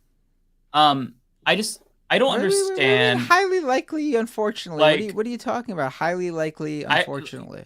Yeah, I just feel like I reject the premise of the question because you don't know that. You don't know that. Like, you're prejudging them and you're using that prejudgment as a justification to keep them, I guess, in perpetual apartheid and an open air prison. Here's the thing. Listen, go back and read. Well, it's not available, but I talk about Muslim majority countries in my book. I specifically studied LGBTQ plus rights. I think I'm one of the only, if not the only person who studied LGBTQ plus rights in the Middle East in recent years. No, there's more, but I'm one of the few, right? So I'm very aware. These countries are not monoliths. All of them are very, very different. So if you look at Iran, for example, you would suspect them to be incredibly transphobic, right? Actually, yeah, transphobia in society is bad, but they actually allow full sexual reassignment surgery paid for by the government there. You would never suspect that. In certain countries, female homosexuality is treated differently than male homosexuality. So these countries are not monolithic. You could have countries right next door to each other. Tunisia and Morocco, very, very different countries, right? Tunisia has been more socially liberal. Alcohol is permitted. A lot of women don't veil. But in Morocco, it's a completely different thing. But then if you go to like a big city, might not necessarily be as conservative as more rural parts. So you're making a really broad generalization. And who's to say that, like, if Gaza and Palestine were able to become states, they wouldn't become democratized? We genuinely don't know because they've never had the opportunity to have self-determination, right? We don't know. I mean, Israel doesn't have full queer rights. You know that you can't get married in Israel if you're gay. You have to go out of the country and then come back to get them to recognize it. So, like, to use potential social conservatism as a justification for the subjugation of an entire group of people is really, really disgusting, honestly. Because imagine, like, step back and pretend like you are from a different country and you look at America and you think, man, should America really be a democracy? Because they voted for Donald Trump. They voted for this racist buffoon. Maybe all those Americans, like, you don't want to be generalized like that, right? So we shouldn't generalize all Palestinians. And in the event Palestine were to become a country, and let's say hypothetically you're right, and they have policies that ban homosexuality, or maybe they don't, they decriminalize it. Either way, gay people exist in Palestine, and they are going to fight for their rights. This is what happens all across the board. Like, denying people the right to have a country because you think they might be a certain way is, I think, wrong. It's not acceptable. So I just feel like that's a really, really bad point.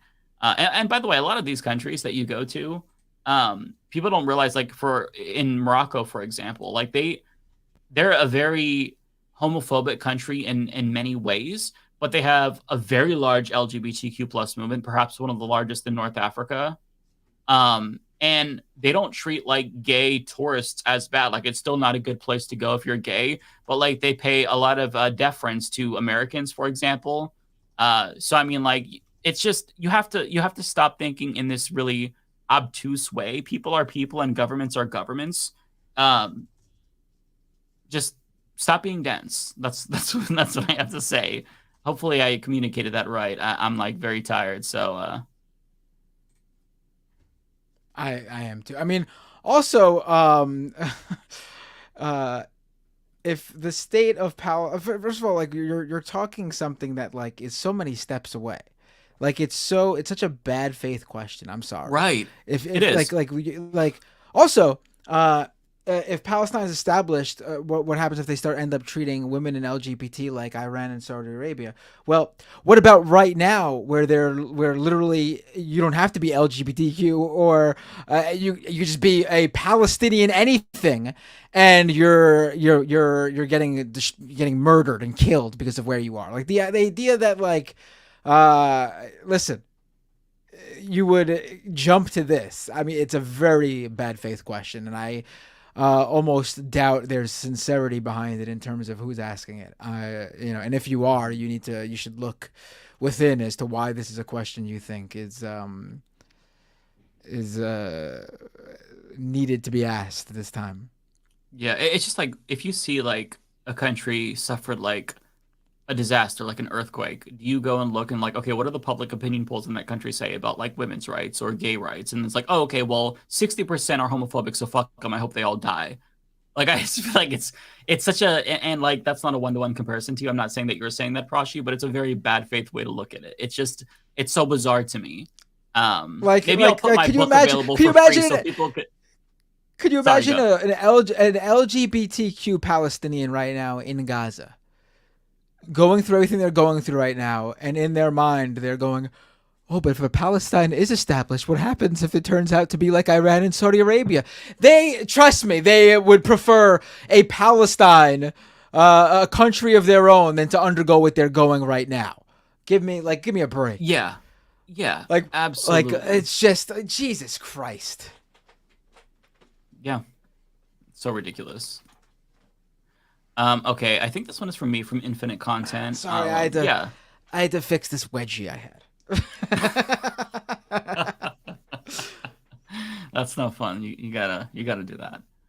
I'm confused, Mike. Do people think that Hamas is Cobra from G.I. Joe, a ruthless terrorist organization determined to rule the world? Jesus fucking Christ. I mean, it seems like they really do seem to think this is an organization that has the means, like say Al-Qaeda or like do you not get that they're literally stuck in Gaza like everybody else is? Like, I'm not saying this, you don't have to pity them, but they are in Gaza and they can't get in. I mean, that's why it was such a big deal. Partially what they were able to do on October 7th. It wasn't just obviously the brutality of what they did. It was the fact that they were able to even ascend over the walls and the gates and the fencing and everything and do what they did. Right. Yeah. I think that it's the rhetoric that I'm seeing is so bizarre to me. Like, I can't remember where I saw this from, but I think it was a Fox News interview where one of the guests or the hosts had said that it's possible that Hamas could like come through the southern border and shit. I mean, it's fucking wild. Not the first time. You're playing into people are playing into that too. That whole, it's a lot of yeah. Like, do you remember? This reminds me of the story from like 2014 or something where Fox News was freaking out about finding a Muslim prayer rug on the southern border, and they thought that like terrorists were infiltrated when in actuality it was a soccer jersey from like a kid. The hysteria will never stop, and it just gets dumber with time. Okay. This one is either for you or David. It is for me. T-Types with a membership super chat. Meghan McCain might be less of a joke if she'd ever done anything besides using unearned clout spouting arrogant nonsense and demanding respect. Yeah.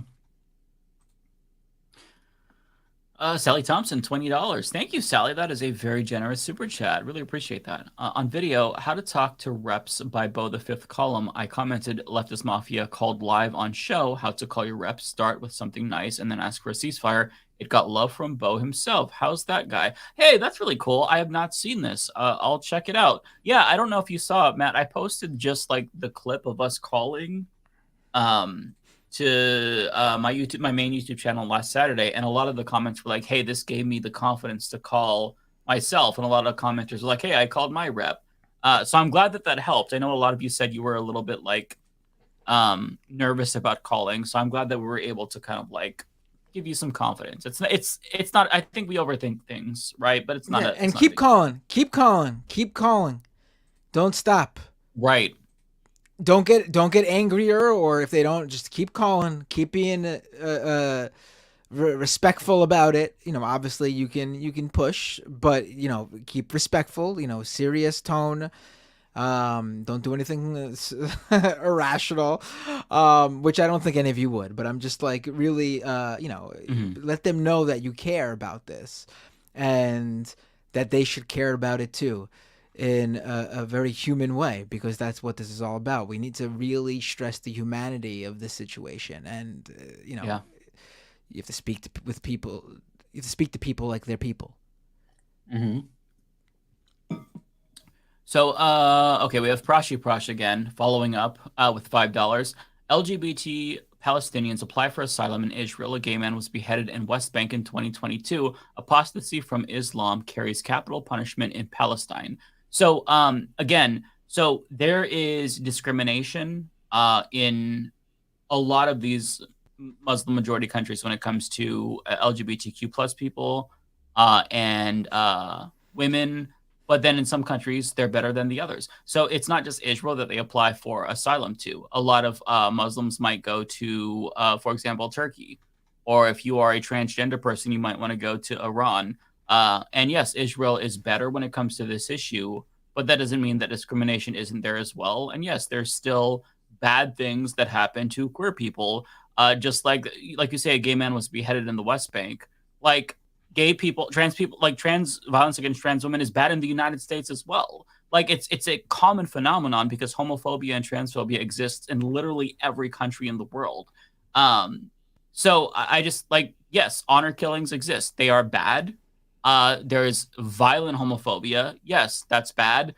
But again, you will never get me to say that is a justification for every single human being in that area to be part of apartheid in an open air prison. Like, you will never get me to say that, right? Because you're not just if you care about queer people, you're also condemning gay Palestinians to that same fate and trans Palestinians to that same exact fate.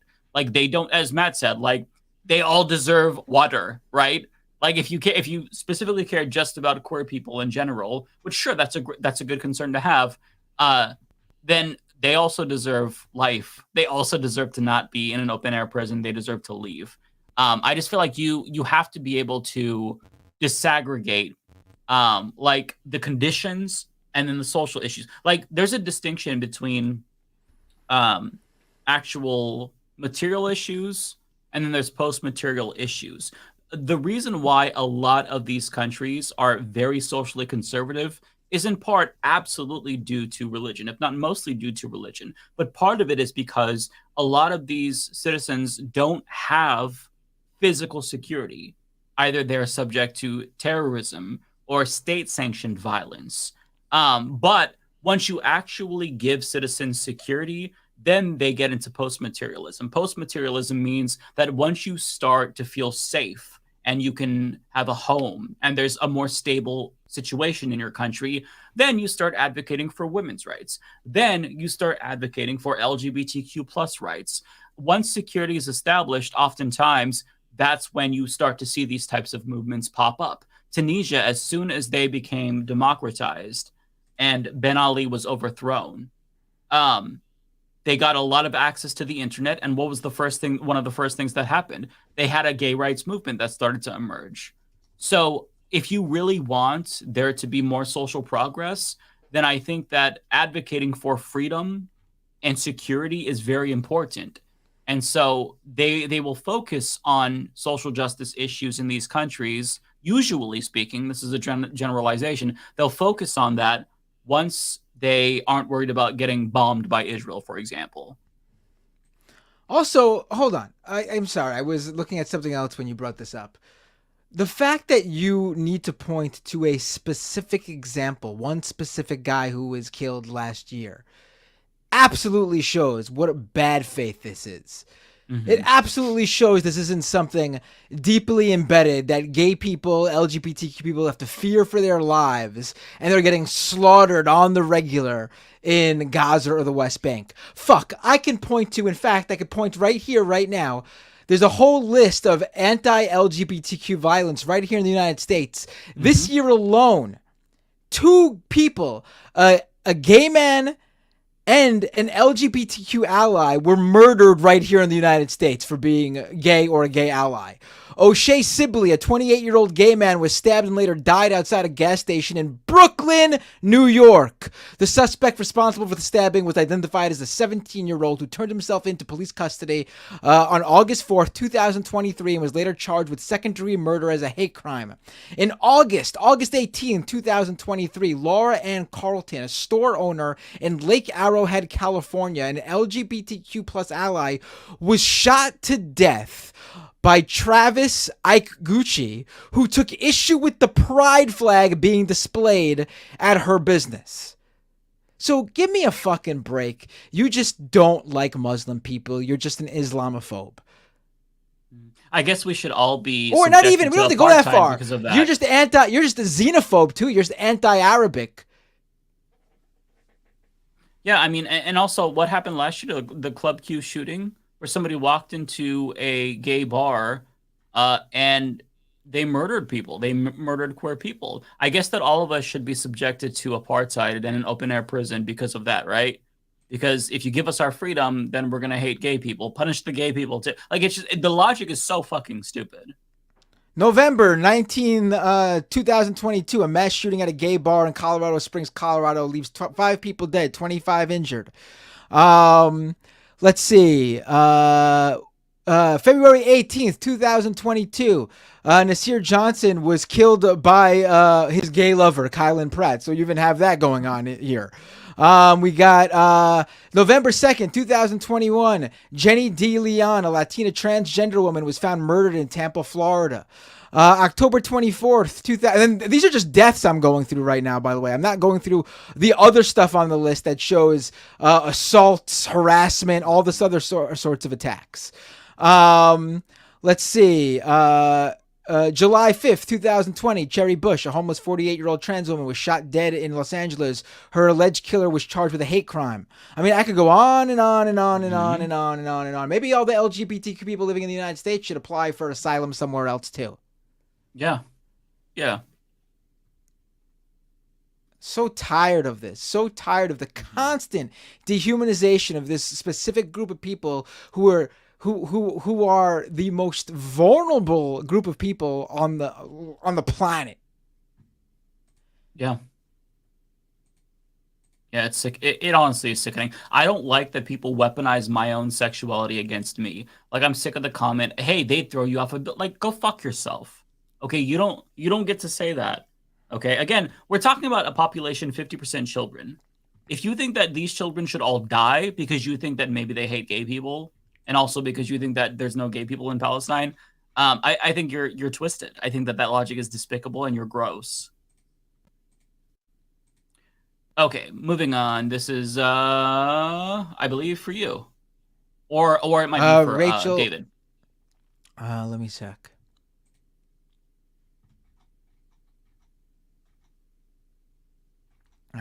I think it's for David. Oh, okay. So Rachel K. What was I don't even know. I'm so distracted right now. I don't even no, you're know good. where I am. Like, I'm really getting, like, this is really getting to me. Go ahead. I'm sorry. You can read this. No, I feel you. I don't think it's no. You're good. You're good, brother. Rachel K. $10. Never again, from that fucker BB to the premature baby in a Gazan incubator. Never again. Yeah.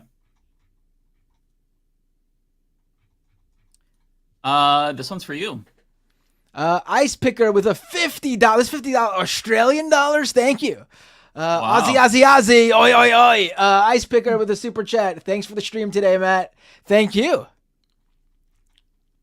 See, you send me $50, you get a country specific rallying cry. I'm glad you didn't say what I'm going to say because I have a chat from Ice Picker as well. Trent, $10. Thank you, Trent. Love hearing you were hearing. I read that wrong. Let me start again.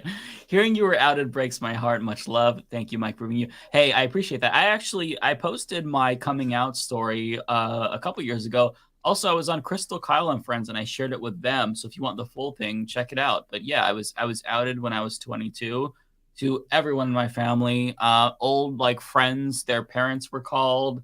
My brother, everyone. Yeah, it was traumatic, but it's something that does happen. It's a reality.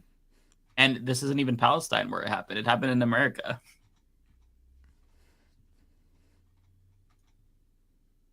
Too soon to reference that. Rachel, $10. Thank you, Rachel. Never again from that racist fucker baby to premature baby in Gaza incubator. Never again. I think this was sent twice. Thank you, though. I appreciate you, Rachel. Ice Picker.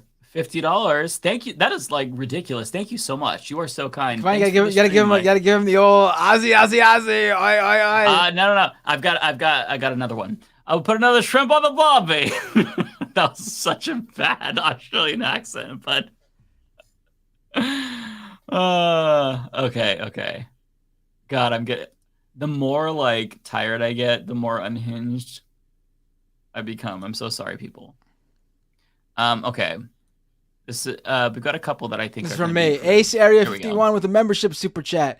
Not surprising, the right is misrepresenting a slogan like "From the River to the Sea." Remember when they said BLM was anti-white racism? I mean, it's not the right though. Mm-hmm. It's not just the right at the very least. This is wholly a bipartisan effort from the right and liberals to do this. This is not. I mean, it's the equivalent in terms of like the slogan being misrepresented like the BLM slogan was, but this isn't the right doing it like it mostly was with the BLM one. This is hand in hand with their liberal allies.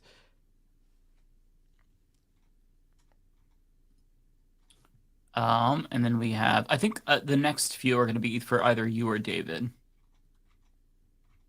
Oh. Let's see. Oh wait, we just went through this. Ice Picker became a member. Thank you, Ice Picker. And then next, Trent with a $20 super chat. Never forget that 22 Democrat reps love genocide, including my rep Kim Shire. I will never forget that moment of them doing that. Them voting to censor Rashida Tlaib, and then the explanations afterwards trying to twist why they did it too. Mm-hmm. They tried to pull the whole, we were doing it also because mainly, she sent out that tweet about the hospital being bombed, which by the way, she sent out information that the New York Times and every other major outlet was also publishing at that exact same time she sent that out. But the idea that that's what they were doing it for, when they very explicitly were doing it because they were trying to take her words and twist them to say she was being anti-Semitic. The only Palestinian American woman in Congress during this time period is it's stunning to me, really, really, really disgusting to me. Really disgusting to me. They're loathsome people. And they voted on a Republican measure too. They voted on one written and created by a Republican too. To do it hand in hand with them. Yep. They're complicit. Okay, so this is you or David. Trent with another one. That's for me. Here's $2 to make it 22. Thank you, Trent.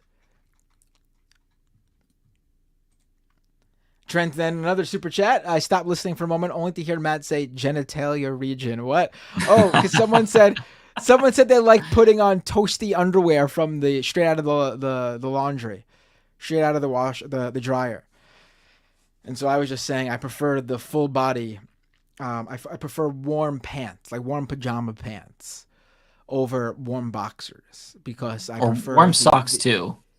The heat to be spread generally throughout the whole area, the whole lower area of my body, and not just like a halo of heat on my crotch.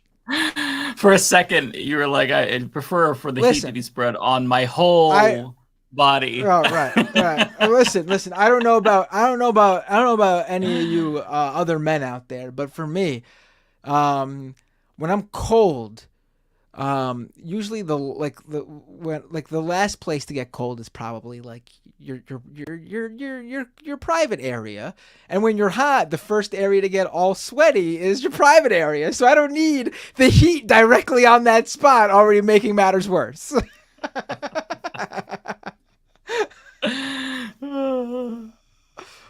Alrighty. Also for you or David.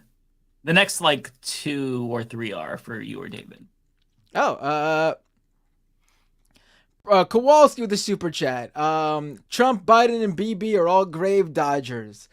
I for a second I thought you were gonna give me and what is it? MFK.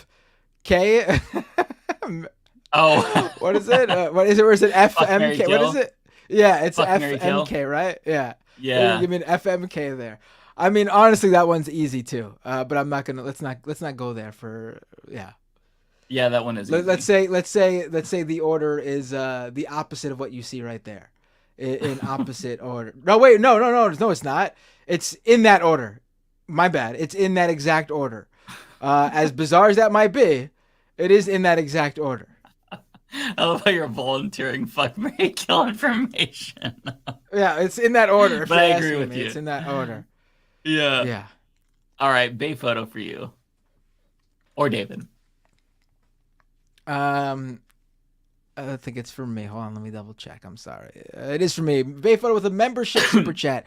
Reagan was a movie star and even he was governor before being president. You're right. You need prior experience or one hell of a movement behind you. Right. And I mean, like you saw with Trump that you can obviously build that, but he was already a household name. Like if The Rock decided to run, and I hope he doesn't, but there is that talk. If The Rock decided to run, he probably would, and he ran with a smart campaign. And by smart, I don't mean like good policy. Like Trump ran a smart campaign in terms of building his base the way he did it. This doesn't mean I agree with it, but it is what it is. And I don't mean it's not purposeful either. It's a smart campaign. They could stumble upon it too. But if he ran a campaign that easily he could have a groundswell movement behind him, he probably would already have one just because of who he is. So yeah.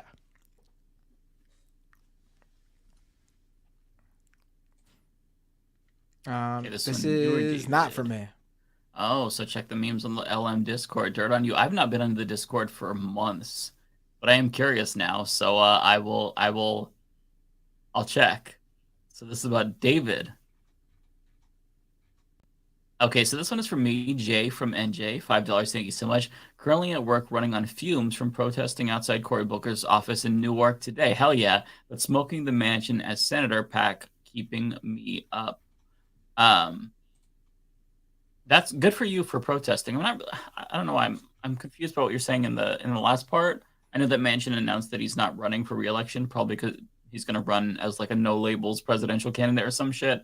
But good for you on protesting outside Booker's office. I know here in Portland, there's people protesting in Merkley's office. Abby Martin was there. She tweeted about this. Very, very cool. Lydia Rose, 199. Thank you, Lydia. They hate us LGBTQ plus enough here. Yeah, exactly. And then we have Zeitweiss. I'm sorry, you didn't have to follow up in the super chat. But in response to the last question, 599. Thank you, Zeitweiss. I would say you are a bit too charitable to Green Party candidates or activists running for office. It would be interesting to discuss this with Vosh, for instance. Well, I haven't talked to a Green Party candidate in like 5 or 6 years. I've to be honest, lost interest in a lot of third parties because I just feel like they're not very serious about like actually trying to get electoral reform and using their organizational capacity to the extent that it exists to get like ranked choice voting. So yeah, I think that that's fair back then, but I think that I've grown a lot since I've interviewed any Green Party candidates. I've even grown like in this past year. You know, we're constantly changing. But thank you. I think that's a fair criticism. I would say site-wise for sure. Okay, so I believe this one is going to be for either you or David. I think this is you actually.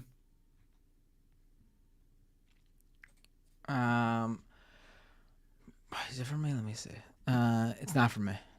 Oh, it's not. Okay. Nope. So Brian G for David David Dole. I was just gonna say David Pakman because I saw one come in about David Pakman. So there's one for him. That one's for me. Okay. Thank you for the $10 to David Dole. We'll see the whole episode this weekend, but I finally made it to a live show 49 episodes later. The show makes my week so entertaining. Invite Kyle K too, LOL. Well, thank you so much for that. I did invite Kyle. I reached out, and unfortunately, Thursdays are a very, very bad night for him. So we'll have to figure something out because he's definitely down to come on the show, but Thursdays just don't work for him. So we'll figure something out. Maybe if we do like a special weekend stream or something, we'll get him on. But yeah, until then, his schedule does not line up for Thursday evenings.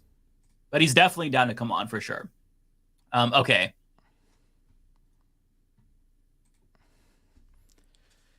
Ryan Lennon fan with a membership super chat. F David Pakman. Me and all my homies hate David Pakman. His comments about Rashida Tlaib. I mean, I gotta watch. Oh, I haven't seen that. Listen, like I mentioned last week, I want to make it clear. There's no personal beef between me and David Pakman any longer. We squashed that, which is good because I don't want a personal issue to get in between me having a genuine beef and disagreement with his politics or what he's saying, because to me that's way more important. So if he did say something, then I want to check it out so I can speak out about it. But I haven't seen it yet. Mm-hmm. Yeah, I have no idea what he said. Okay, this one is for me. David the Goliath, $5. I support Palestine, but only if it will be a secular democracy, not an Islamic state. Same with Israel. I want it to be secular, safe haven for Jews. Well, then, if you think that they should be subjected to apartheid and indiscriminately bombed and denied water if Israel say.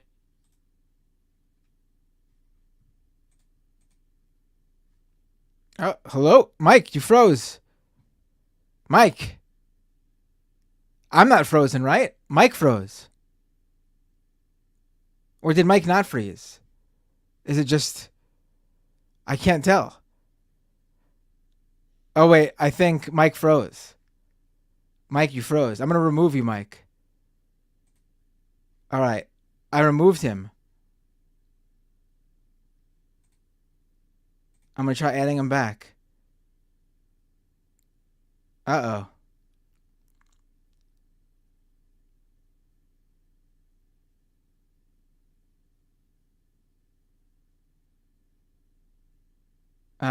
Well, let's see if he comes back in. I didn't want to, let me ask him if it's all good.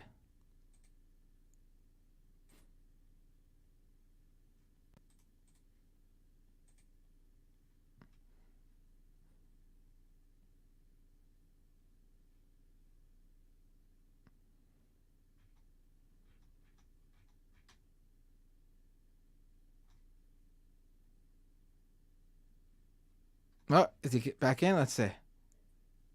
Sorry, there you are. Straight up died.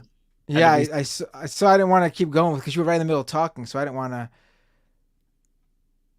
Yeah, so I was saying that if you think that an entire group of people should be subjected to apartheid, should be indiscriminately bombed because they're not secular, then you're gonna want that for like the whole world, right? Because that's most countries are not secular democracies. Listen, I am an anti-theist. I am not only an atheist, but I believe that religion is inherently harmful. And I wish that every single country in the world was a secular democracy, but that's not a reality.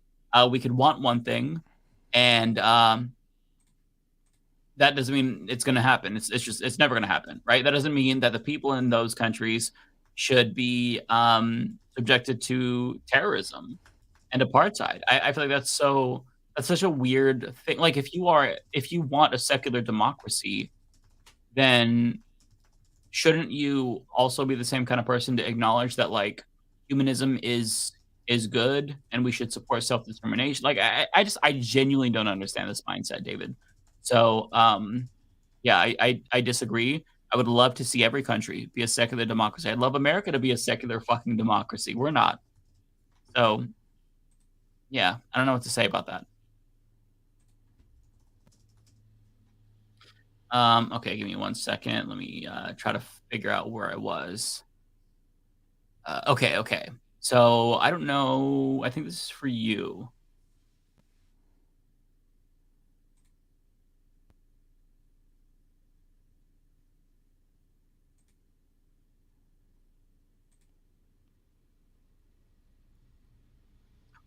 We've certainly gotten some weird super chats tonight.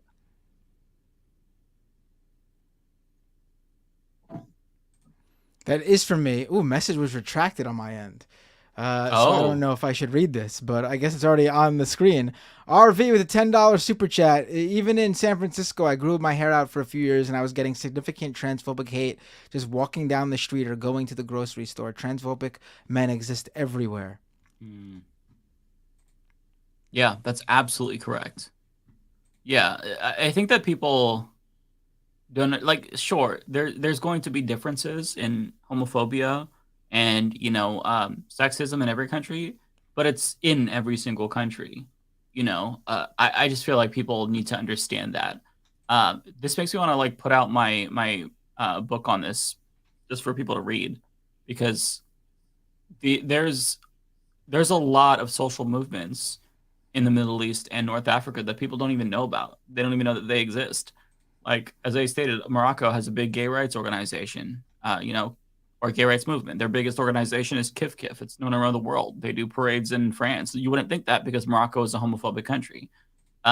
They've slowly but surely liberalized because, if you're super homophobic, then that might turn off tourists. That might not help you economically speaking. So there are incentives there. But like, look, we can hope for the best, right?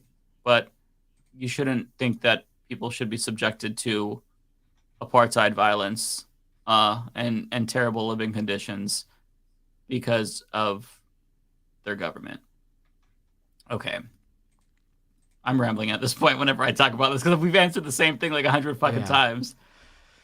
See Bankhead Owski with a super chat. Matt, thank you for being a real ally. I appreciate it. I appreciate the comment. It is what it is. It's very easy for me. It's not hard at all. It's nothing to thank me for. Kenzie Page, thank you. Member for 5 months. And I think this is for you. Jay from New Jersey, just to correct Binder from a couple weeks ago on MR regarding Celtic. It's pronounced Celtic. It's a soft C. I said that actually. They corrected me on the either Matt Leck or Emma corrected me and said, hey, it's probably Celtic. I said Celtic at first. And I think I still said Celtic. I don't remember if I changed it when maybe I did, but I said Celtic at first because I was pretty sure it was Celtic until they corrected me, but it turns out they were wrong. I got to get one of their jerseys. Okay. Going to be another one for you.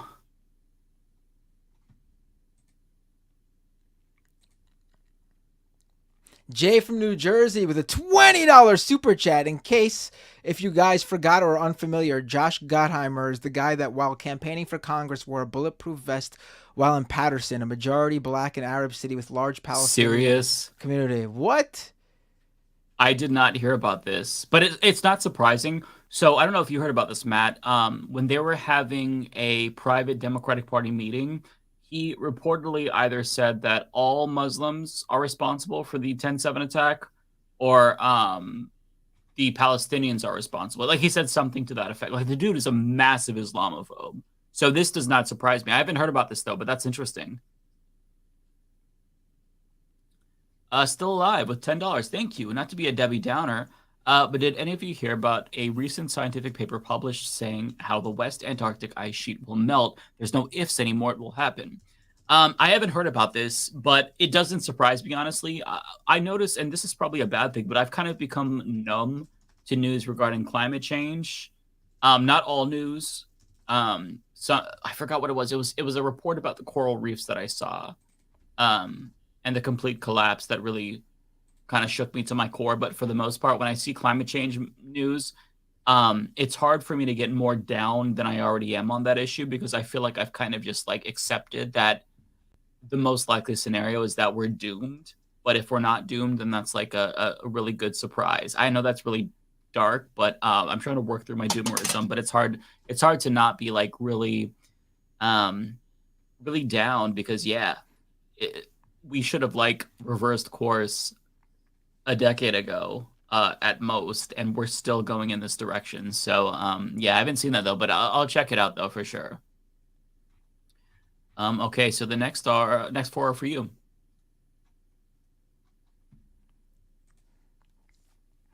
Mr. Houston with a $10 super chat. It's insane to think I couldn't get more radicalized, but seeing Rep.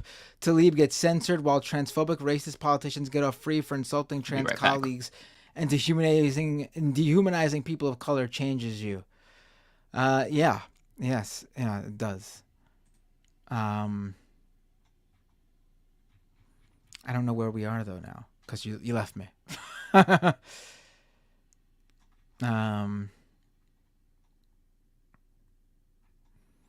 I think I found it. Brian B. Please read what Philip K. Dick wrote about Israel in 1981 after they bombed an Iraqi power plant. And the final super chat. Connor Miles. I don't know if this is even for me, but I'm here. There's another one. This is for me, and another one just came in for me too. Okay, I'll take them both.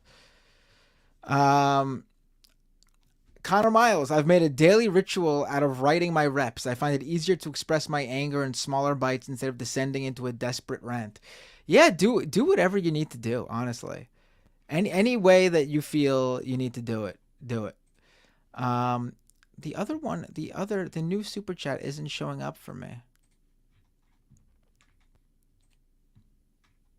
Do you see a super chat under the Connor Miles one? Because it's not showing up for me on the feed here. Connor Miles? Yeah. It's showing up on the screen right now for me. Do you see that? No, the one under Connor Miles. There's one that just came in on my... Oh, yeah. Yeah, this one? Yeah. All right. Filippo Auguste with a super chat. Binder, can you help us find the call where Dr. Gus trashes Pac-Man, or the one where you talk about how metal ferrets are, or at least summarize for us? I don't even remember either of those conversations. You'll have to remind me. And Faye the Wanderer, thank you so much for becoming a member on YouTube. I really appreciate it. Well, that's everything. So do we want to raid somebody before you bounce out of here? Oh, yeah, I forgot about Twitch. 1 second. Let me see. Let me thank really quick. Oh, the Surfs rated me. Thank you. Who's that? Yeah. Valinova gave out 10 community gift subs. Wow. Thank you, Valinova. And hello, lovely scientist. Resubscribe at Prime. Subscriber for 2 months. And Valinova cheered 200 bits. Can you ask Mike to check his Twitch stuff? Someone in there asked him a question and subbed. Oh, check your Twitch stuff, Mike. Let's see. I'm checking now.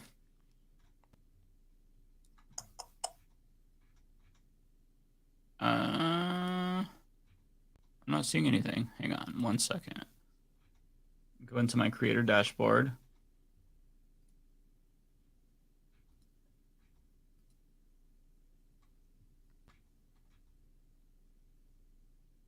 Okay, let's see. Oregonian resubbed. Thank you so much for 2 months. Love your show. And TLM side question. Is the best way to contact you on your mike@humanistreport.com email? Yeah, that's probably the best way. Or if I'm following you, DM me on Twitter. Although I'll admit I'm super behind on DMs and emails right now. I will try to check them tomorrow. So if you have an email or a DM, I'll try to look at that check tomorrow. I've been so behind this whole week, so I do apologize. But yeah, that is generally the best way to contact me.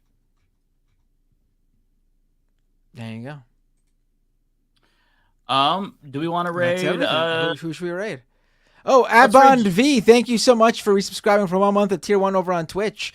Subscriber for 6 months. You're awesome, Matt. No, you're awesome, Abond V. Thank you. You're both awesome. Let's raid Joel Lewis. Who's Joel Lewis? I don't have... Joel Lewis is a teacher and a progressive Twitch streamer. What's his... How do you spell Lewis? So it's Jooo.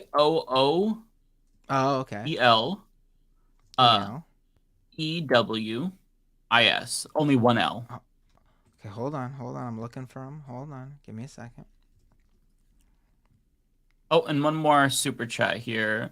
Lydia Rose 199. Did you see protest shooting in Panama? No, I haven't seen that. Yeah, really, really disgusting stuff. Yeah. When did this happen? Yesterday, I think. I didn't see anything about that. There were protesters. I forgot exactly what it was they were protesting. It wasn't the right tried to frame it as a climate change protest, but it wasn't. It was a construction of something that was going to destroy the local, the local wildlife. It wasn't like a climate change thing. It was an environmental thing, yes, but it was for like the land, and they were like constructing something that's going to destroy the natural resources. And protesters took to the street to block traffic, and a 70-year-old man got out of his car and shot 2 of them point blank. Jesus, that's so horrible. Oh, that's depressing. Yep. Okay. I'm gonna gear up the raid, and just let me know when you're ready. All right, here we go. All right, 3, 2, 1. I'm pressing raid. Raid now. All right, and we're ending the stream. We will see you all next.